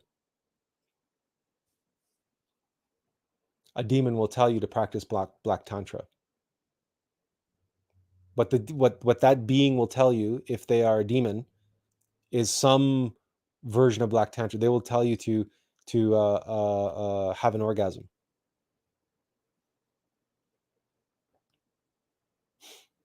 And then you know who you're dealing with. And if the being, the resplendent being who appeared to you, instructs you on the proper, correct practice of white Tantra, of withholding the transmutation of the sexual force, sexual alchemy, then you know you're dealing with an authentic master of the White Lodge. It's that simple, but it's the one test. It's the one test. There is no other way. There is no other way. There's nothing else you can ask. There's nothing else that they adhere to so strictly. They will lie. They can lie. They can come up with all sorts of deceptions. But on this point, related to the law of three, they cannot deceive, because it's in their code. They're incapable of making that deception. That is why you have all these different versions of black Tantra out there, but it's all black. There is no half and half. It's either this or that. There's no in between. But yes, they have gray, they have red, they have all sorts of stuff, crazy stuff. Yes, the red cap drupas of Tibet that actually have learned and practiced how to reabsorb the ejaculate after having an orgasm. But that's also Black Tantra, because they had the orgasm. All that sexual energy is already negatively charged. Then they reabsorb the negatively charged sexual force. It's all the stuff of demons. It's all the stuff of demons, black magicians. Victoria says many people lies that the problem and manipulate people. Avoid the demon people too. This is why morals has existed so long, to avoid the trap, not ending up with be with the wrong partner, a good partner that cares about you. We are all in an age of sexual liberation. We need to be on our guard. Well, that's good advice and very true. All right, then. Does anyone else have any more comments or questions or anything that you would like to add? Because if not, then we will say our farewells until next week. Once again, there is one creative law of the universe, and Jennifer says, through what you have shared today, I'm beginning to see how the law of three has played out in my life. I'm inspired to be more aware whether I'm allowing it to be expressed in a negative or positive way. Thank you. You're welcome.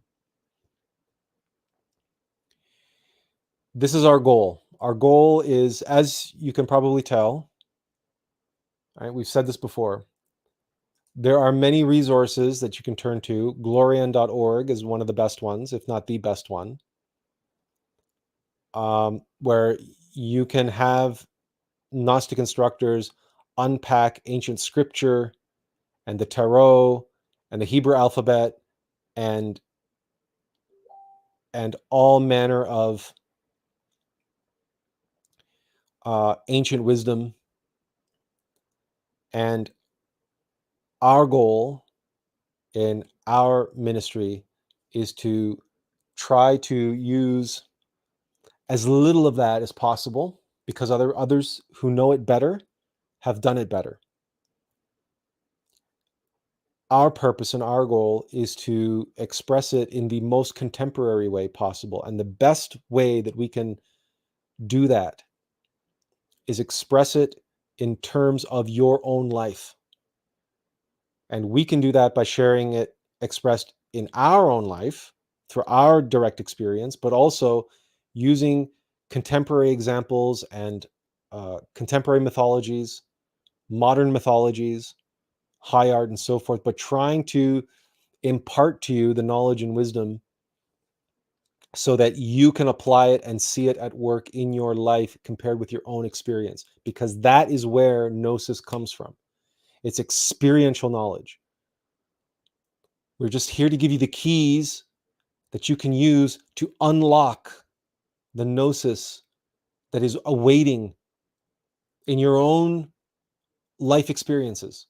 The experiences you've already had, the ones that you are having now, and the ones that have yet to come. And if we can help you achieve that, if we can help you accomplish that, then we have done our job, we've done our work. Because the living, breathing Word of God is all around us and within us, if we just develop the eyes to see and the ears to hear it. But we must seek self-evident experiential knowledge. It is ours to seek, but we must seek it. Any other questions or comments or concerns? Victoria says, Glorian.org. Got to remember that. A page I missed, actually. I've been in Nag Hammadi and Kemetic and other esoteric stuff and dug around. Yes, Glorian.org. We highly recommend you spend some time there, Victoria. We're sure you will find it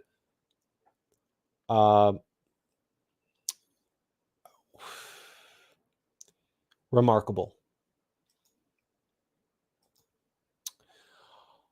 All right, then. Thank you, one and all, for taking the time to be with us today. And as always, have a great week ahead. And we hope to see you next Sunday. You're welcome. You're welcome. And to one and all, we say inferential peace. And have a good day.